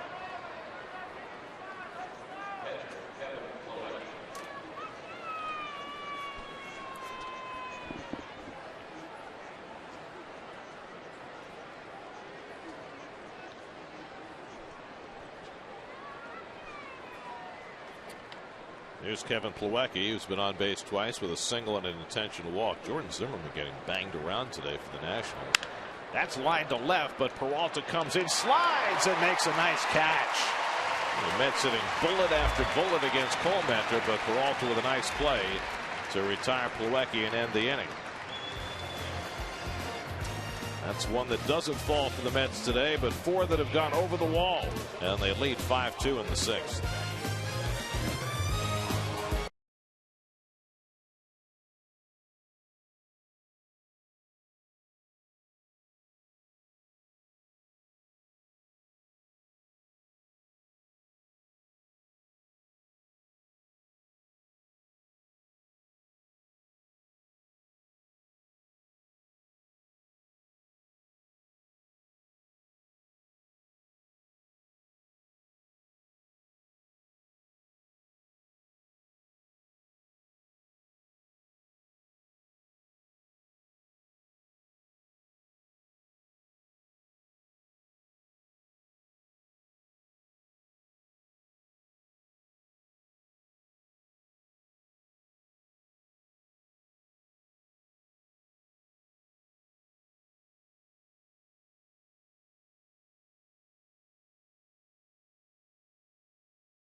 by a starter the year after winning Rookie of the Year. Of course, Jacob DeGrom, Rookie of the Year last year. So who followed it up with the most wins? Oh, that's a great question. You know, I mean, the first people who come to mind for me are Fernando, Seaver, Gooden. 24 wins. Yeah, that's after right. winning Rookie of the Year. 24-4. Yeah, I would say that would probably be the winner. Okay. Well, no, Seaver won. No, he won 25 his third year. Yeah, because he won the Rookie of the Year in '67, and he won 25 in '69. When Carlton won 27, what year was that for him? He was well into his career. Okay, because he had already pitched for the Phillies, but I don't think Carlton ever won Rookie of the Year, did he? No. Okay. A.J. Pollock leading off in the home sixth, and he chases that slider and loses his bat in the process. Home plate umpire Jeff Kellogg's like, oh God, that one missed me.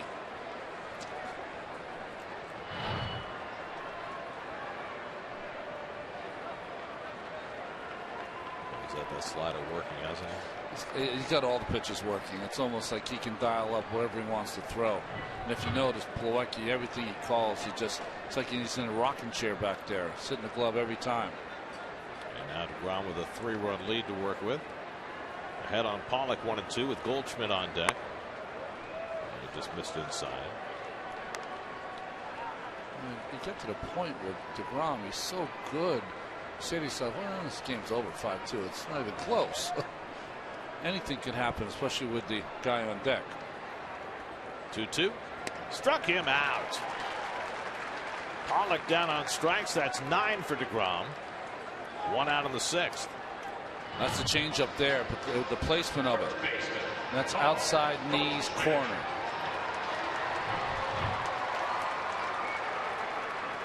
Actually, a lot of those Diamondback hitters are going, I thought you said this guy was a slider fastball pitcher. There's Goldschmidt, who's reached on an error and walked. 0 for 1 today.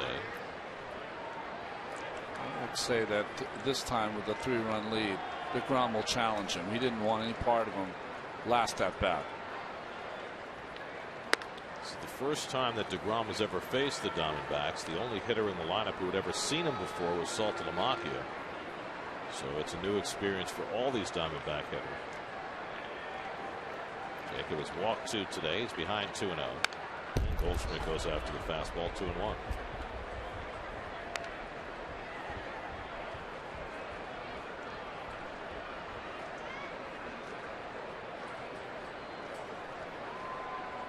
David Peralta, the cleanup hitter, on deck.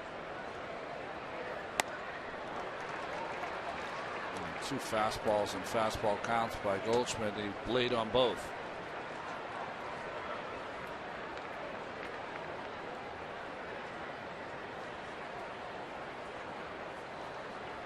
Two coming. Line to right, falling in for a base hit. So Goldschmidt has his 3rd hit in this series. And that's the first hit for the Diamondbacks since the first 2 hitters of the game. And that's why he's such a high average hitter. Swung 2 times through fastballs, choked up a little, shortened his stroke, and went for the base hit. Pretty to watch unless you're DeGrom or a Mets fan. So 1 out and 1 on. And now Peralta, who delivered a run with a sacrifice fly in the first, flied out in the third, 0 for 1.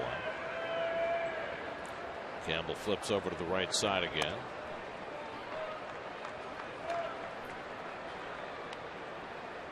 Not on the grass though, because of 1 out, that's double play depth for the shift. And Peralta drills a base hit into right. And so the Diamondbacks have something working here in the 6th. Back-to-back hits by Goldschmidt and Peralta. And they'll get the tying run to the plate with Jake Lamb.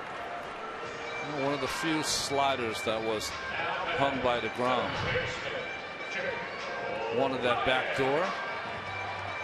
Maybe curveball. A little bigger than his hard slider.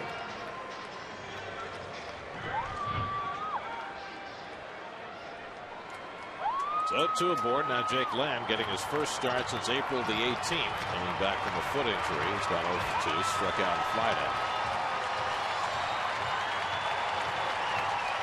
came up last year and had few enough at bats that he still is a Rookie of the Year qualifier. He got off to a tremendous start his first 10 games of the year before he got hurt. He was hitting over 400. Goldschmidt at second, Peralta at first, and 1 out.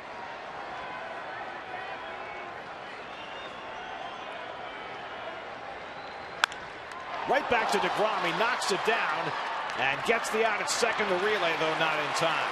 Great reaction by DeGrom to get his glove in front of that ball and recover in time to get the out at second.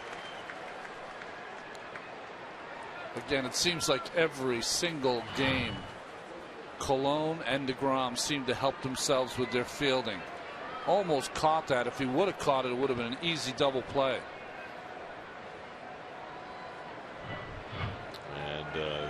Dan Wartha wants to just make sure that DeGrom's okay. It looked like his wrist snapped back as that ball hit his glove hard. It didn't snap back his wrist. What happened is that the ball was hit so hard it almost took the glove off his hand. He's just fine. So now first and third and 2 out. See, sometimes you catch it right on the end of the glove and it almost wants to rip the glove off your hand. But he gets up and gets the force at second. Chris Owings, the batter, he's been overmatched so far this afternoon. Struck out both at bats. Struck out 2 times on high fastballs, though, so might be wanting to be a little careful on the first pitch. Might try to dial it up a notch on a fastball. Owings started the day with a 10-game hitting streak. And he bunts. Charging is Campbell. Bare hand play. Safe. And a run comes home. Well, that came out of nowhere. Chris Owings laying down a 2-out bunt and beating it out for a hit, driving in Goldschmidt to make it 5-3. Great effort by Campbell to try and make this play close. And you're right, it did come out of nowhere. We've seen it with 2 outs in this series. We've seen Diamondbacks do it a couple times. That was a great grab by Campbell, but he didn't appear to get much on the throw. Well, I think it had a little spin on it. I don't think he got the proper grip. And good call there by first base umpire Brian Honora. So Owings now has an 11-game hitting streak. And the tying runs are now on base for Salt Lamacchia, who has struck out his first 2 at bats.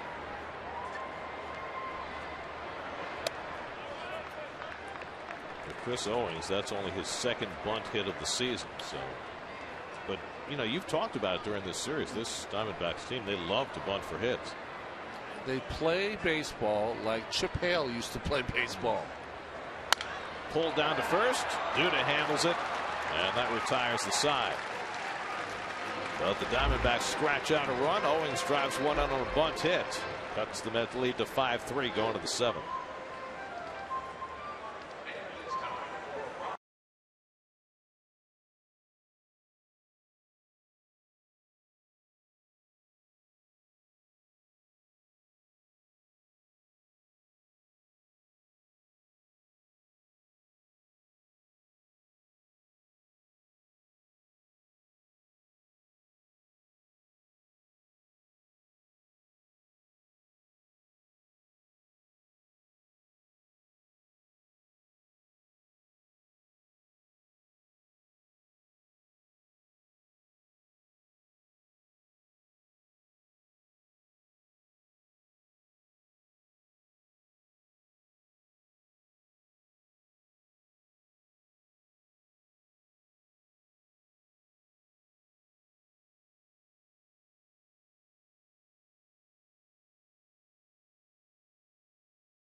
figured out. He really did. Watch his eyes.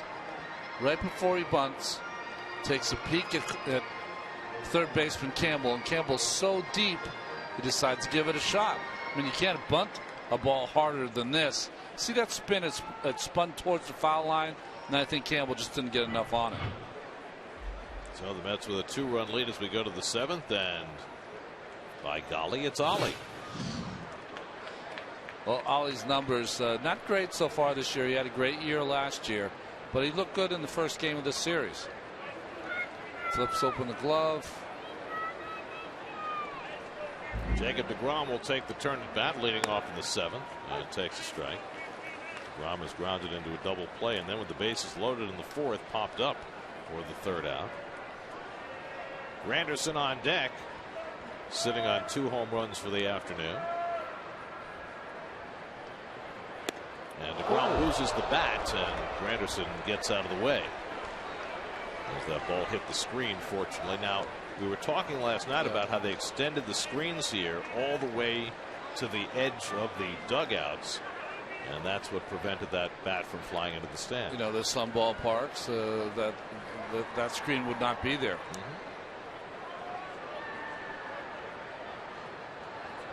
In the wake of what happened at Fenway Park a couple of nights ago, you know, I think that's the minimum that you'd want to do, is extend that screen at least to the front edge of the dugout.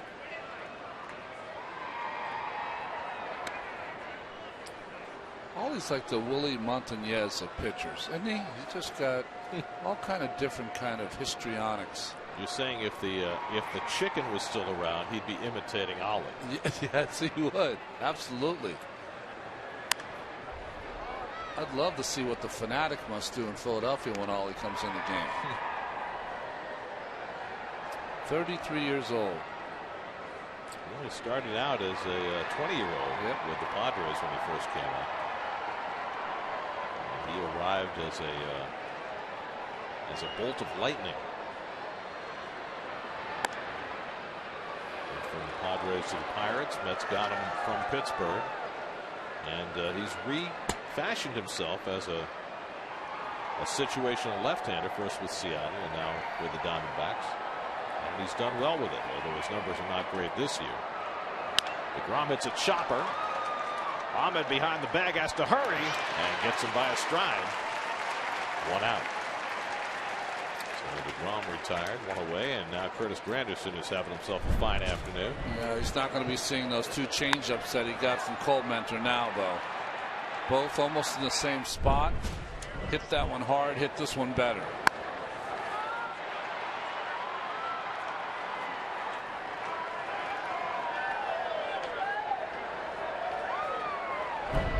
Facing Oliver Perez, whom he's 1 for 4 against in his career, and takes the slider outside. Granderson now with 8 home runs for the year, 1 behind the club lead. Club lead now held by Duda and Flores, each with 9. Flores hit his 9th today. Mets have hit 4 home runs in this game, matching their season high. There's a strike, 1-1. 4 home runs in a game against the Phillies on the last homestand.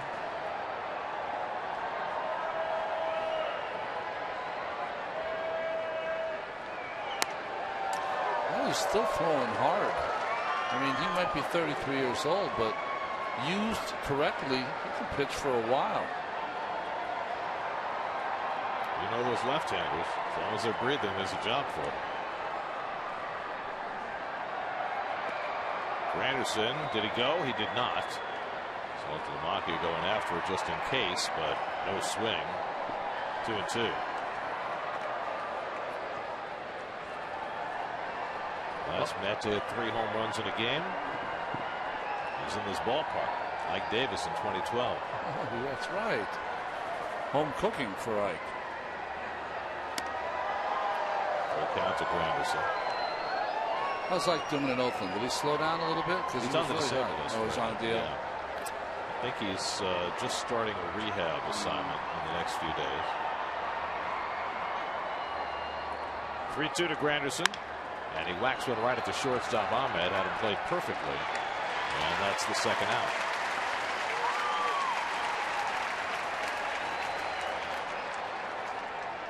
So 2 out and nobody on. Well, it's the best online source for Mets information with a constant flow of Mets news and opinion featuring game breakdowns, special features, and player profiles. Mets blog presented by Citi, part of the SNY.TV blog network. Ruben Tejada started the day with a 9-game hitting streak, but he's 0 for 3 today.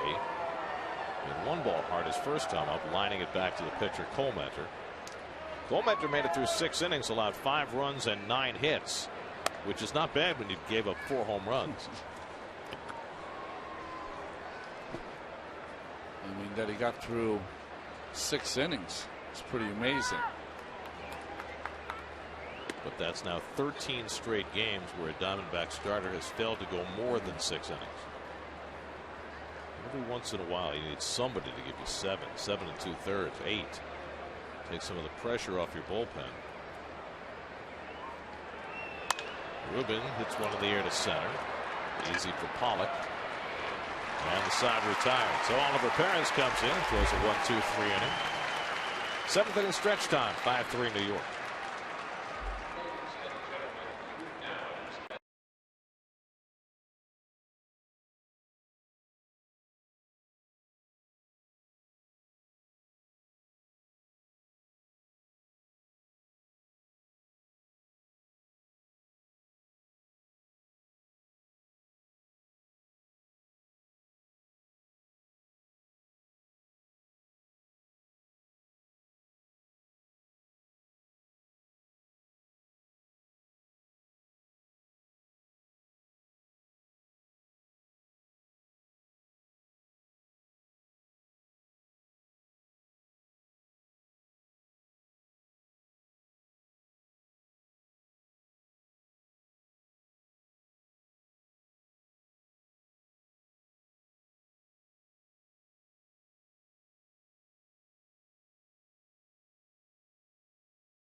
Take me out to the ball game.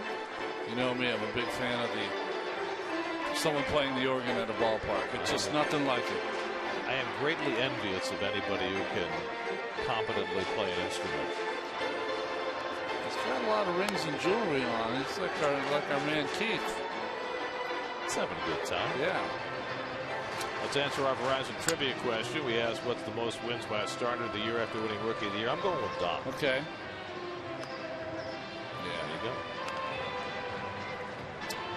Well, the Mets get tomorrow off after flying home tonight. They'll be back in action at Citi Field Tuesday night for the first of 3 against the defending World Series champions. Mets Giants presented by Verizon Tuesday at 6, only on SNY. For more on the world champs, let's check in with Steve Gelbs.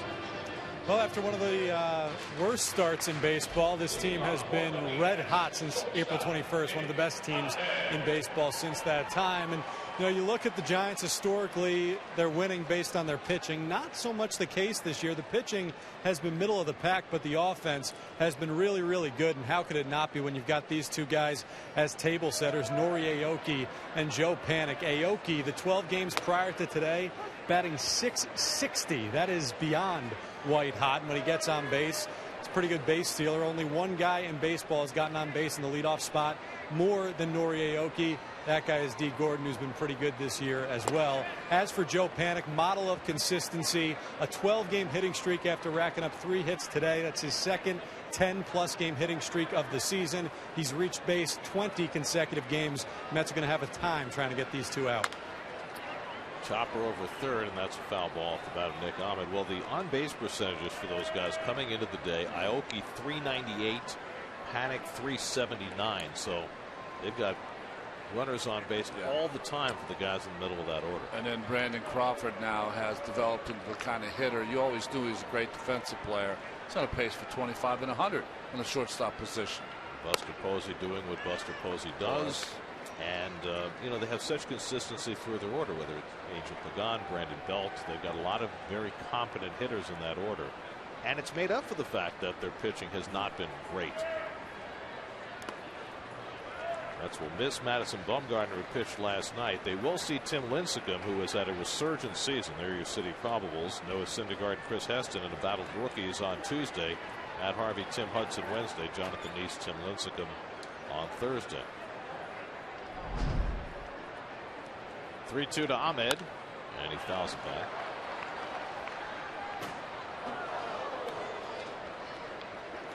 Aaron Hill is out on deck to be a pinch hitter for the Diamondbacks. We have the pitcher spot due up next. DeGrom has struck out 9 over the first 6 innings. And Ahmed pops one up. This one will stay in play. And Duda hustles in to get under it and stays with it for the first down. You know, a guy I really respect was in the hallway when I went outside, and Bob Brenly, of course, the World Series manager here, he said, boy, this DeGrom kid is good. He is amazing, not only the Mets, but all of baseball. There's Bob. Of course, the Diamondbacks are seeing him live for the first time, so he is making quite an impression. Now Aaron Hill pinch hitting. Hill, who has lost his regular second base job. Got to start at third base on Friday night, went 1 for 4.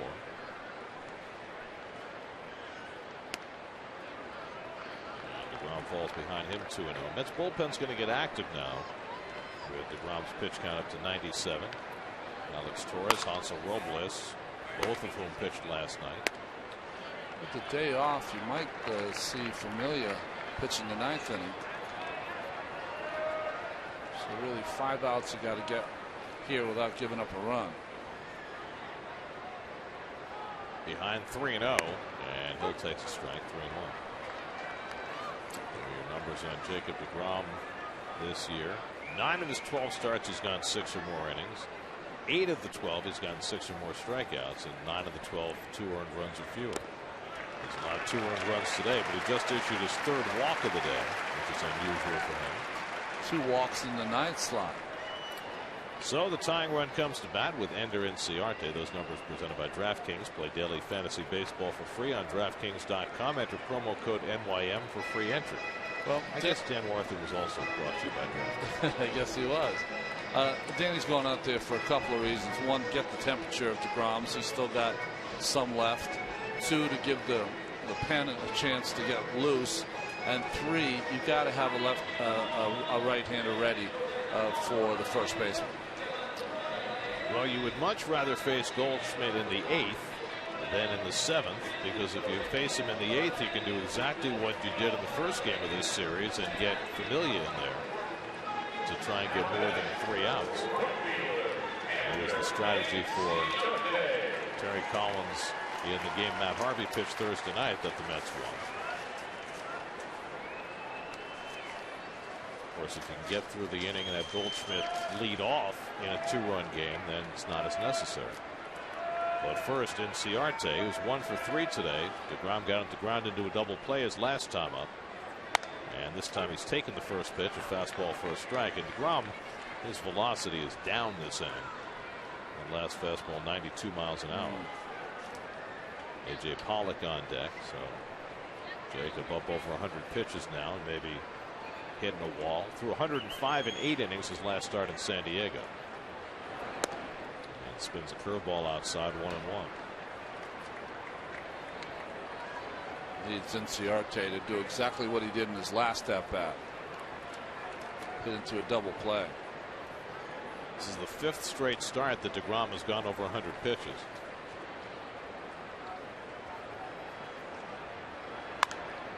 Pop foul back this way.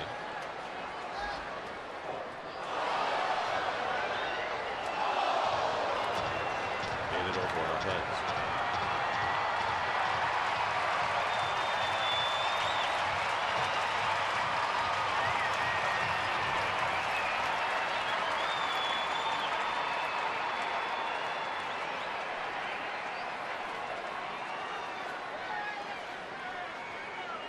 One-two coming from DeGrom. And Inciarte down on strikes. Strikeout number 10 for Jacob DeGrom, his second double-digit strikeout game of the year. Just a fastball upstairs and late is Inciarte. This is where you tell yourself as a pitcher, okay, one more. Let's get one more out here. And it's an enormous out with Pollock at the plate and Goldschmidt on deck. Pollock 1 for 3. Singleton scored on the first, struck out twice after that. And fastball rights inside, ball 1. Well, if he doesn't get Pollock out, you have to figure they bring in Robles to pitch to Goldschmidt. He's thrown at Pollock a lot of change-ups. That's been the pitch he's gone to. Line foul. 1-1.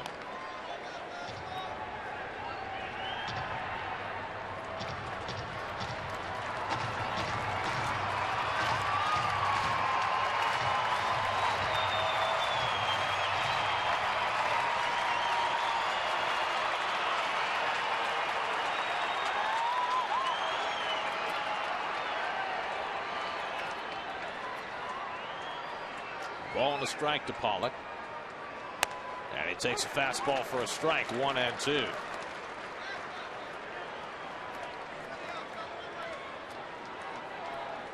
It was one more batter. Now it's one more pitch. 107 pitches, already a season high for Jake. 1-2 to Pollock. Just missed. 2-2.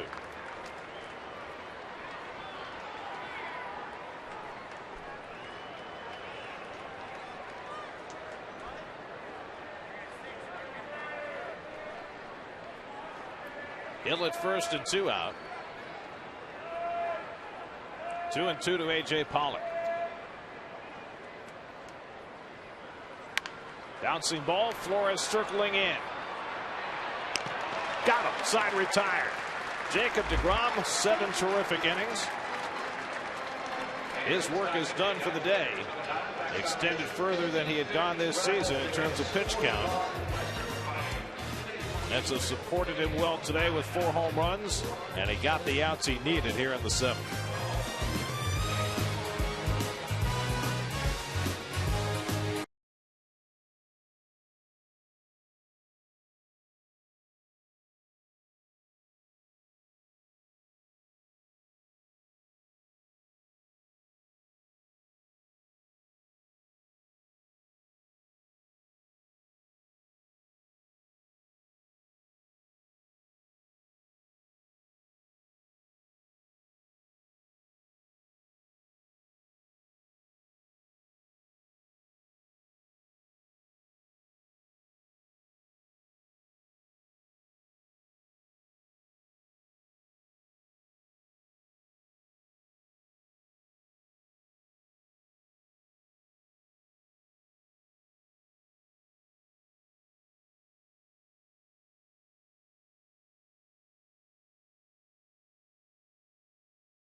MLB All-Star Game ballot at Mets.com. Voting is exclusively online and available on your computer, tablet, and smartphone. Vote at Mets.com now.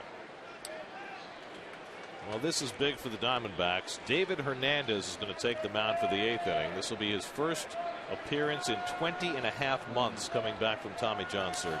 Well, he is a big part of this Diamondbacks bullpen. Appeared in 208 games in 3 seasons. What did you mention? It's been almost 20 months, 21 months. He had 5 seasons in the major leagues with the Orioles and the D-backs. He was their setup guy for most of the time before he blew out his elbow. Had the Tommy John surgery spring of last year, and now after a stint on rehab, 14 months post-surgery, he's back in the big leagues. Well, he's throwing hard like he always was a hard thrower. Control was always an issue for David. Hernandez had his Tommy John surgery right about the same time Bobby Parnell had his. 2-1 to Duda, and it looks like Parnell may be either back or something close to it sometime later this week. Yeah, his time runs out on Wednesday, right? Next week.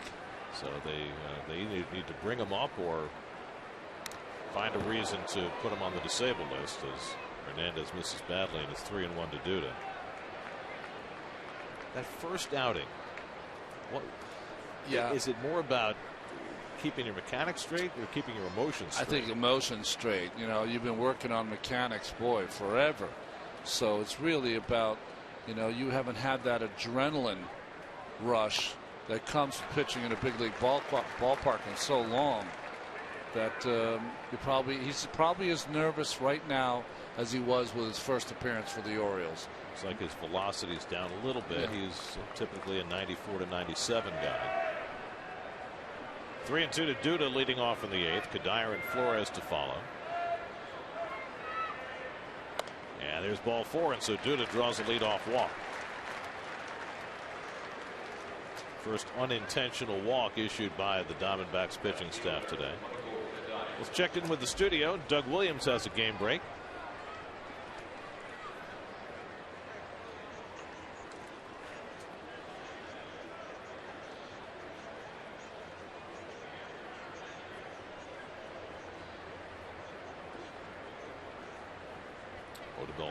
Also homered in that game for the Phillies. So the Giants will come to Citi Field having lost 6 of their last 8. But it has been that way for San Francisco all year. Down and up and down. Kadire smacks one to center field. Pollock got a bad read on it, but gets back to grab it. Pollock at first didn't appear to think it was going to hit that well, but he turned on the jets and got to it for the first out. To me, his reaction is that he thought the ball was straight over his head, but it had some tailing action on it, and it was working its way away from him. But he has such great speed, technique, form, made it look easier than it looked like it was going to be. So 1 out and 1 on. Now Wilmer Flores, who last time up hit his 9th home run of the year, which reestablished him as the leader in home runs among shortstops.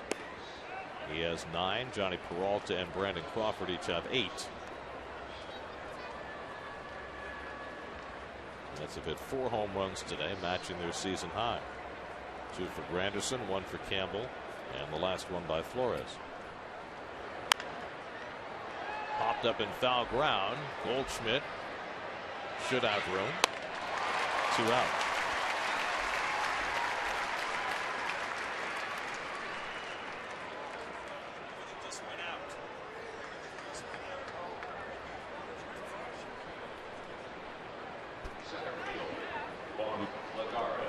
All our audio.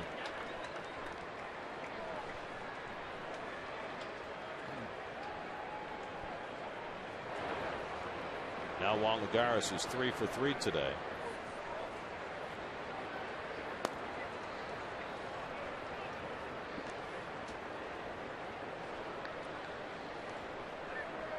Lagares 2 doubles and a single this afternoon.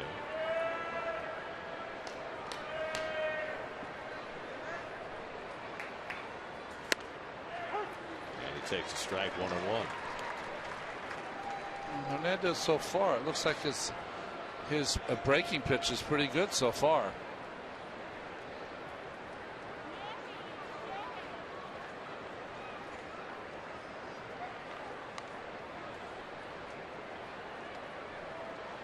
Seeing throwbacks with Kadire and now with Duda. Or throwovers, I should say.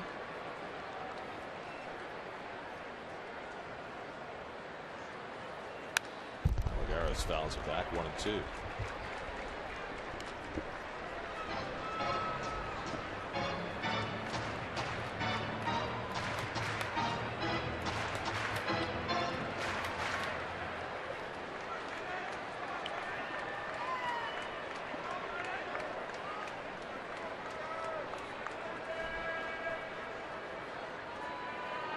One-two from Hernandez, and Lagares fouls it off. That's another thing we've seen, Gary, from Lagares. He's had a lot of at-bats where he's fouled off a lot of pitches to stay in the at-bat until he's got a better pitch to hit.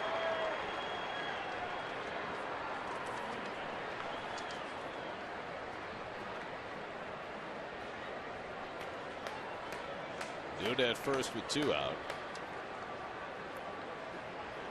Lagares goes after the slider out of the strike zone, and Hernandez has a successful return to the major leagues. After a leadoff walk, gets the next 3 hitters. Now the Mets will go to their bullpen for the bottom of the 8th. Mets leading at 5-3.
Much better.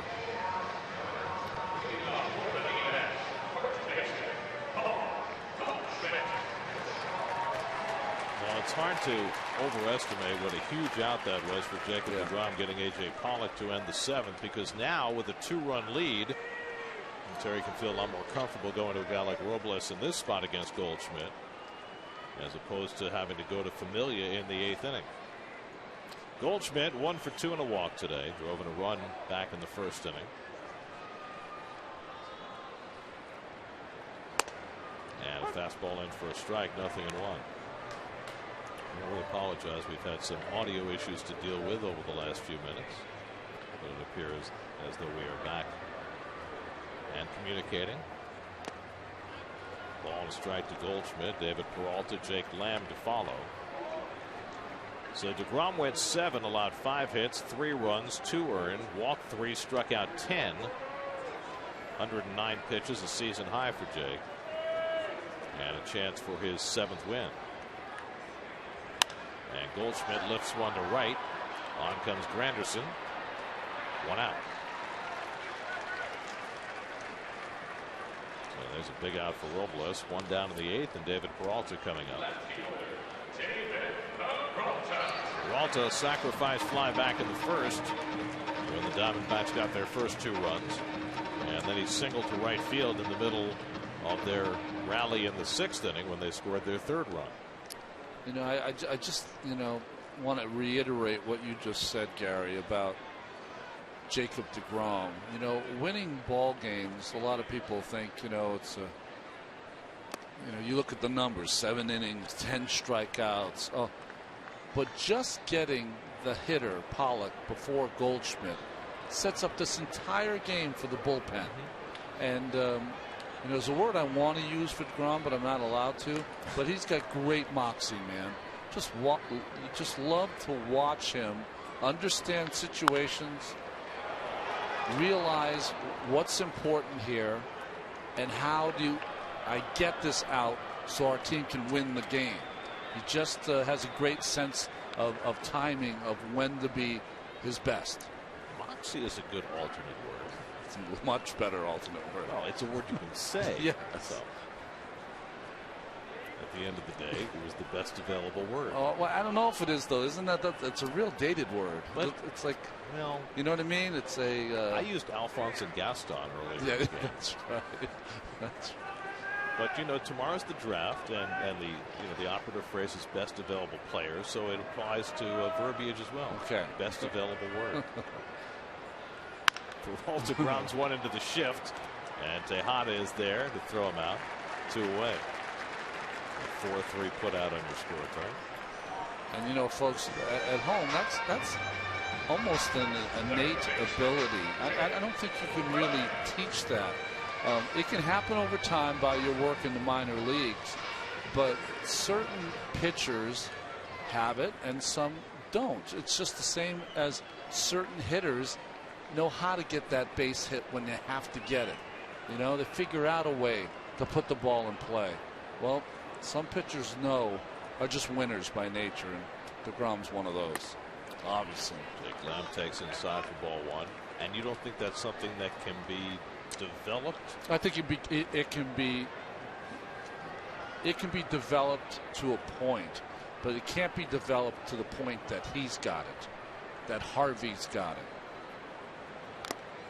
You know, I've seen over my career of playing and doing this announcing.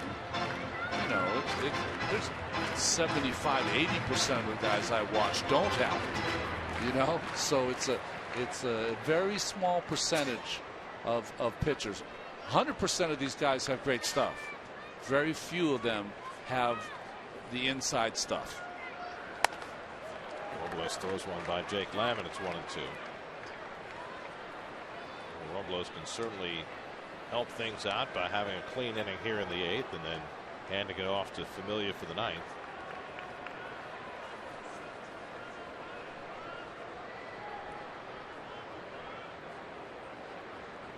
One-two coming inside. 2-2.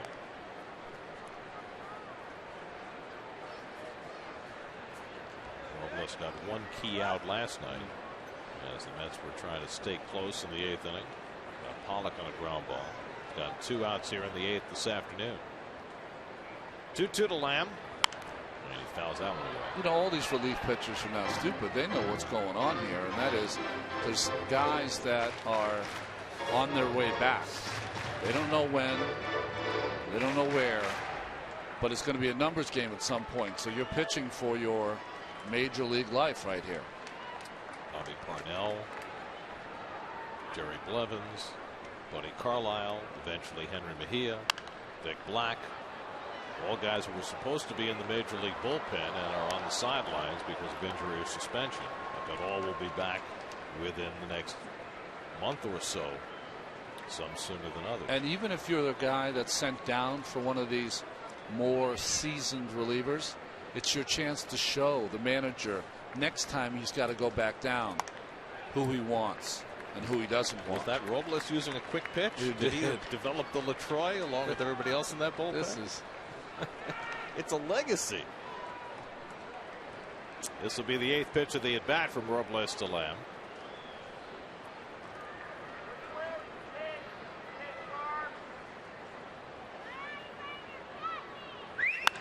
popped it up.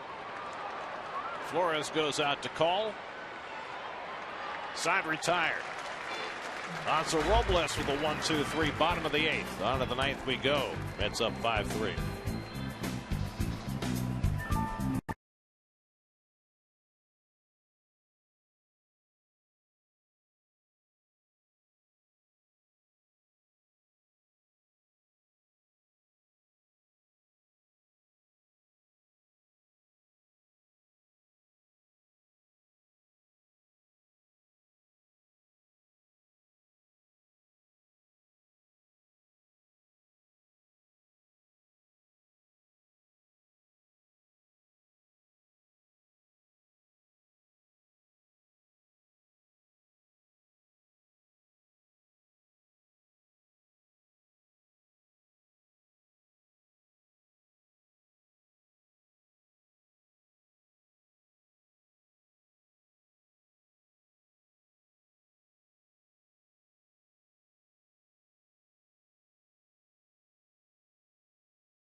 Eric Campbell a 2-run shot. Wilmer Flores' 9th home run. And the Mets have a 5-3 lead as we go to the 9th inning. The former Philly J.C. Ramirez in the game for the Diamondbacks. Well, he's the only one we haven't seen in this series so far, as the Diamondbacks have had to use almost all of their relievers. Eric Campbell leads off in the 9th. Campbell hit a 2-run homer back in the 2nd inning that put the Mets in front 3-2, and they've been in front ever since. Since then, he's lined to short and grounded into a double play, 1 for 3. Mets 5 runs, 9 hits. The Diamondbacks 3 runs and 5 hits. We're in the 9th.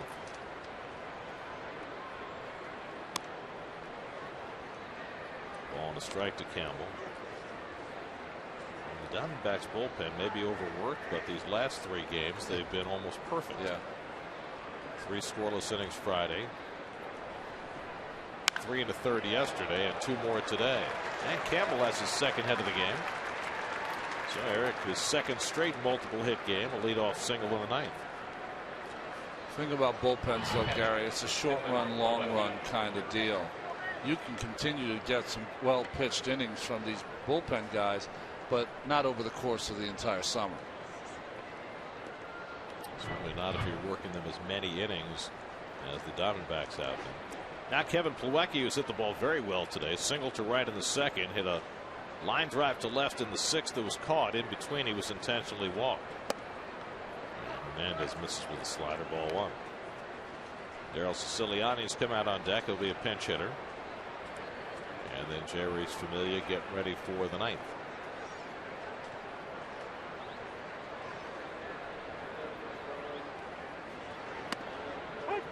Plawecki takes a slider for a strike, 1-1.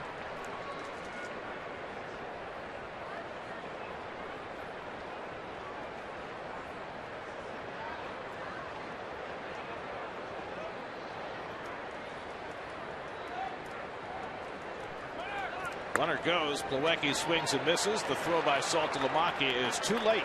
And it's a stolen base for Eric Campbell, his 3rd of the year. Well, Campbell is well schooled. He's not a fast runner, but he's a good base runner.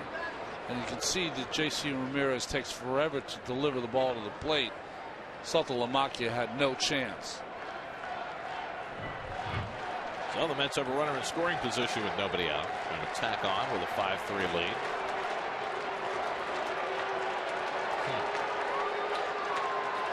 Fans got a "Let's go Mets" chant going, and the Diamondback fans are shouting them down. We saw that a lot in San Diego also. Didn't see as much blowback from the San Diego fans, though. They're like, it's too chill. A little too late back. Plawecki lays off the breaking ball in the dirt, and it's 2-2. Meanwhile, in Washington, the Cubs now lead the Nats 6-3 in the 7th. Nice job by Salty keeping that ball in front.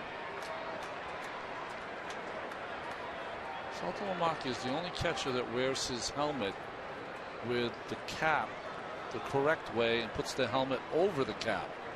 How does it fit? Most catchers, the hat is on backwards, and they put it on. He just wears it with the bill of the cap the correct way, and just maybe he's got a specially made helmet that fits over the front.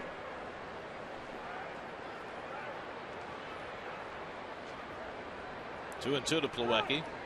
And Hernandez spending an inordinate amount of time worrying about the runner at second, and Nick Ahmed, the shortstop, is going to come in and talk to Ramirez. He's not going anywhere, JC. Just get the hitter. Ramirez, one of the few major leaguers from the nation of Nicaragua, and with El Presidente. That's right. Dennis Martinez.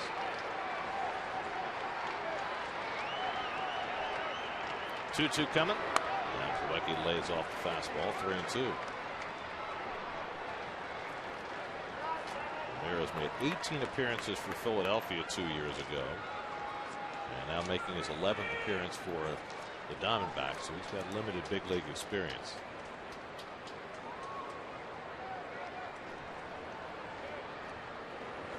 And Plawecki down on strikes. That's the first out of the inning. Only the third strikeout for Diamondback pitchers this afternoon. Just fastball, sinker down.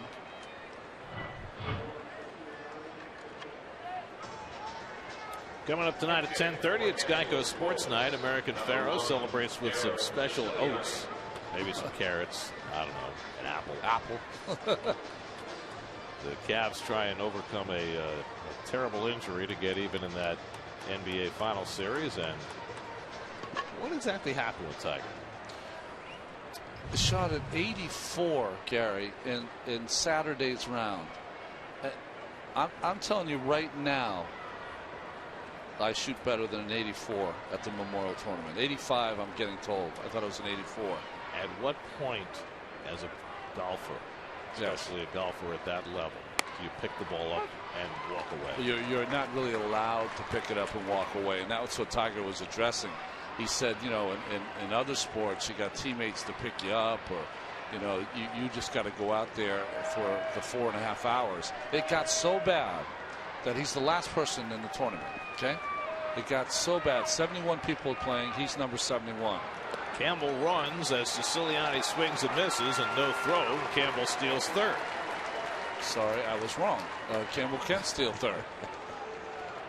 It got so bad that he was number 71. Campbell just got a big jump. They let him go. And Ramirez, I told you, takes forever. That, you know, the players play on the weekends. They play as couples, two at a time. Infield in, Siciliani fouls it off.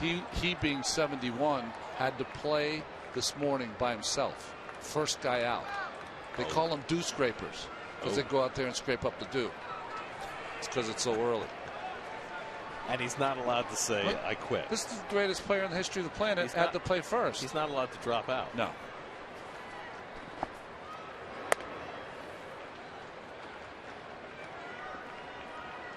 Why? Well, that's a good question. I mean, there are so many other players playing. Why can't he just say, I'm going home? Golf has some strange rules. You know, you have to call your penalties on yourself. Bouncy ball through the hole, base hit. Daryl Siciliani drives in a run. Campbell comes in to score, and the Mets have a little more of a cushion. It's now 6-3. Well, the Mets have not done much wrong today, have they? They've hit the ball out of the ballpark.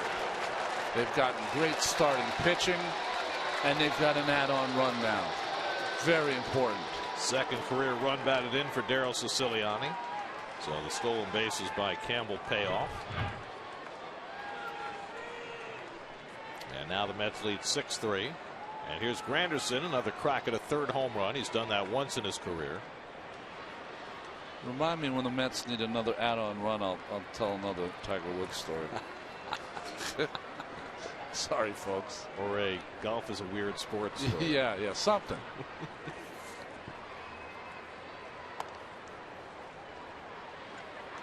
Granderson's only career 3 home run game came as a Yankee against the Twins in April of 2012.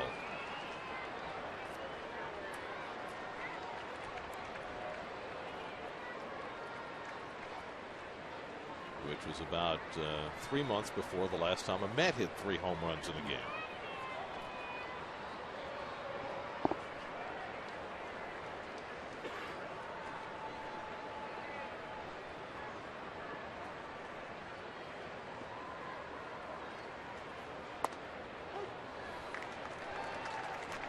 To Curtis, who led off the game with a home run for the 31st time in his career, then added another, a longer one, in the 5th.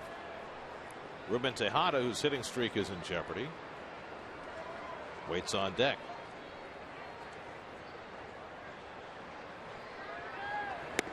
Curtis takes a hack. 1-2. It's a good pitch there from Ramirez.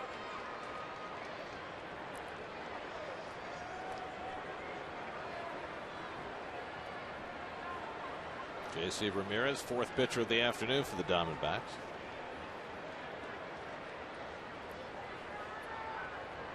One-two to Granderson.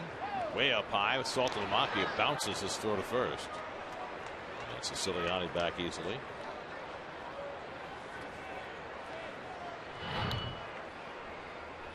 I mean, high ball is a good one to throw down to first, but look, he didn't hit Granderson in the head with that throw. It was a high-low throw. That's right.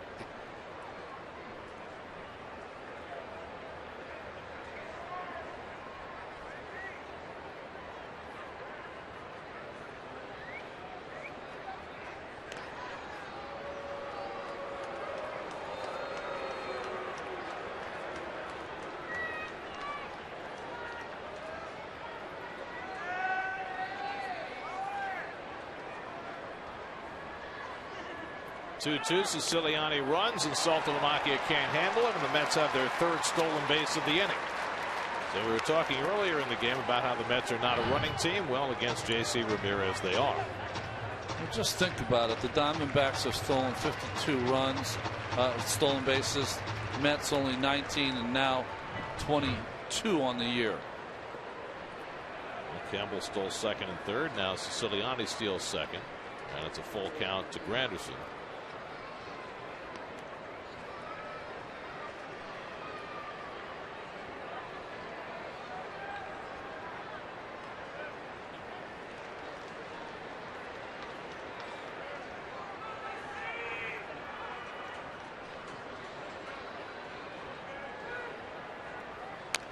Curtis manages to waste that one away.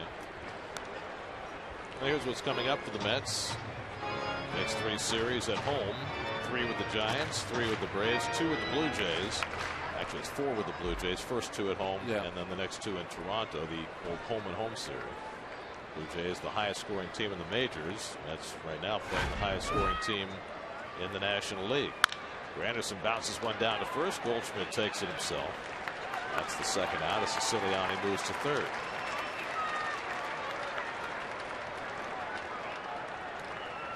So 2 away, and Ruben Tejada coming up. Ruben 0 for 4 today. Started the day with a 9-game hitting streak. Looking ahead to the bottom of the 9th, the Diamondbacks will have Chris Owings, Jared Saltalamacchia, and Nick Ahmed due up, presumably against Jerry's Familia. And there is the aforementioned Senor Familia.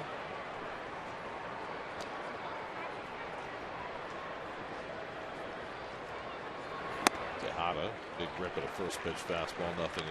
I think you'd concur, wouldn't you, that Familia has been the Mets' most valuable player this season? By far, yeah. No. You know, Dylan G behind him, right? He doesn't know what to do. Trying to figure out what to do.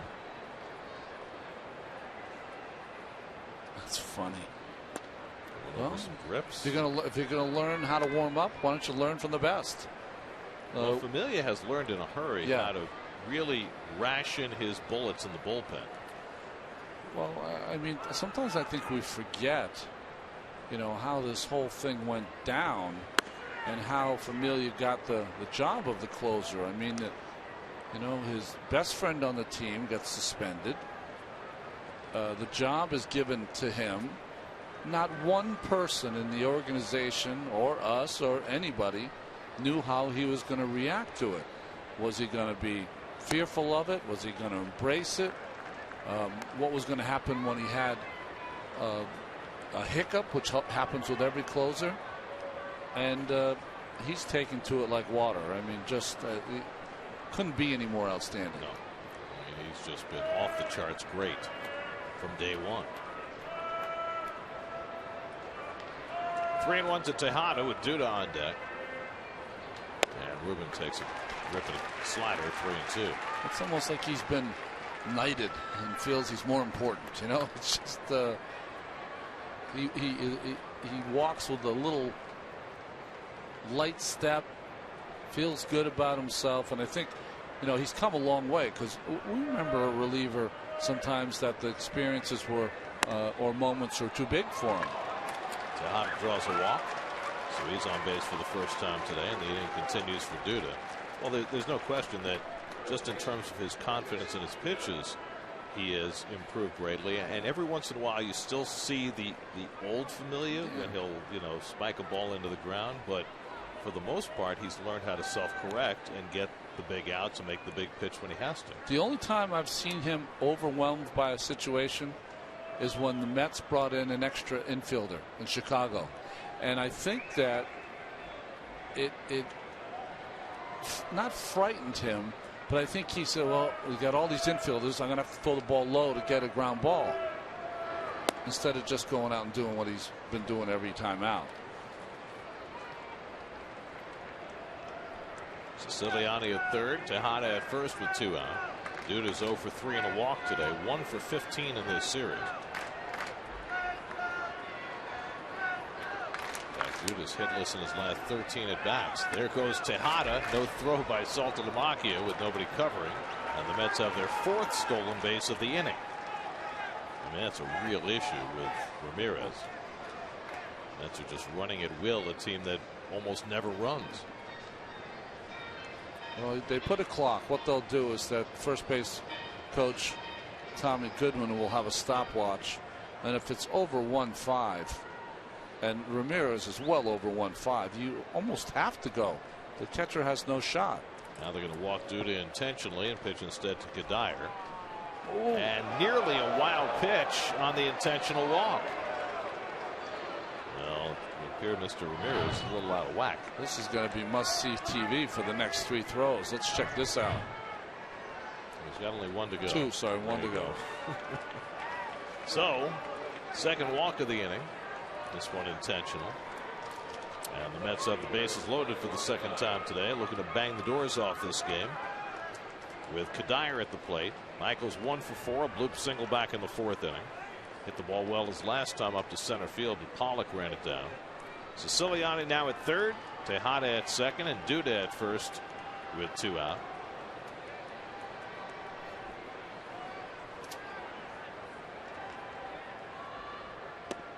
Kadire lays off, ball 1.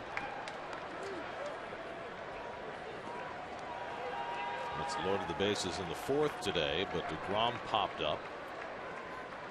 Mets have left the bases loaded at least once in each of the last 3 games.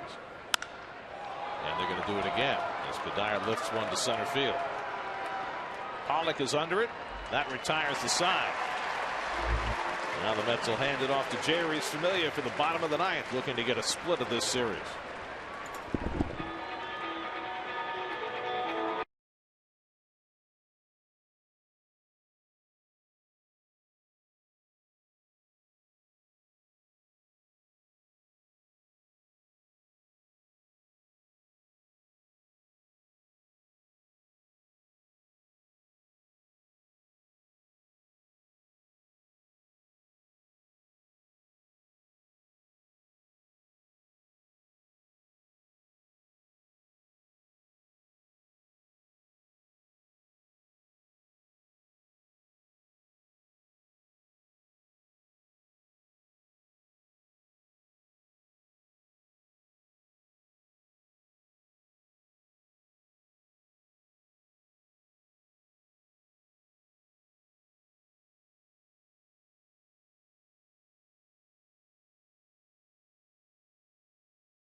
Against the Padres and Diamondbacks, you'll get 1% off each ticket to see the Mets at home June 9th through the 16th against the Giants, Braves, and Blue Jays. Log on to Mets.com/strikeouts for more information. By my count, we have 66. That's my count too. With 1 inning to go, so that means at least 66% off. Sounds like a bargain. Jerry's Familia will pitch the bottom of the 9th, looking for the save. Looking for a 17th save. Those hits to innings pitch, 15 to 26 and 2/3. And he gets the first pitch in to Chris Owings for a strike. You saw Daryl Siciliani playing left field. And he's got a little challenge out there in left field with that strip of sunlight in the late afternoon seeping through the windows. Drilled to center field. Lagares got a late start back, but he goes back and grabs it. Well, Lagares froze for 1 instant on that ball hit over his head and then made a Lagares play for the first out. It's almost abashed when he doesn't make it look easy, but all center fielders tell you the same thing. That line drive straight over your head is the hardest one to read. And I'll tell you, Chris Owings has taken some good at bats in this series. So 1 hard out and nobody on, and Jared Saltalamacchia will bat, and Familia appreciating the help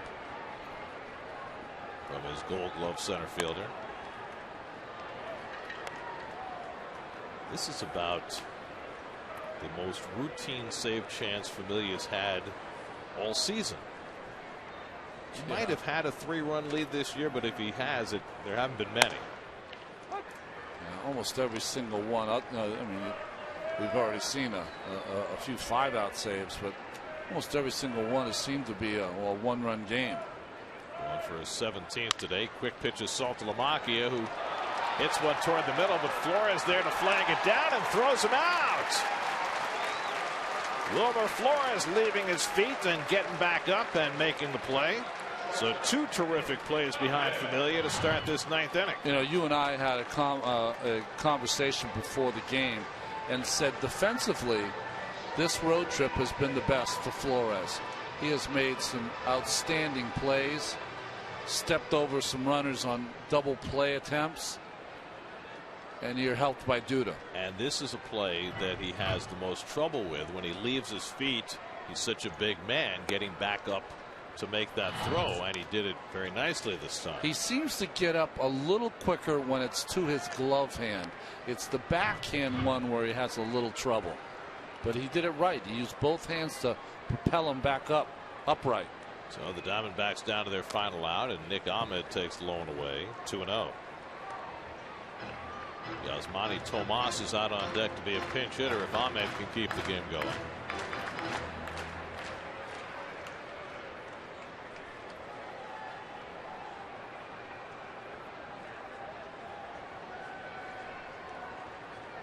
Ahmed 0 for 3 today, 1 for 10 in this series. And he takes a strike, 2-1. Familia trying to save it for Jacob DeGrom. It would be DeGrom's 7th victory of the year. Jake went 7, allowed 5 hits, 3 runs, 2 earned, 3 walks, 10 strikeouts.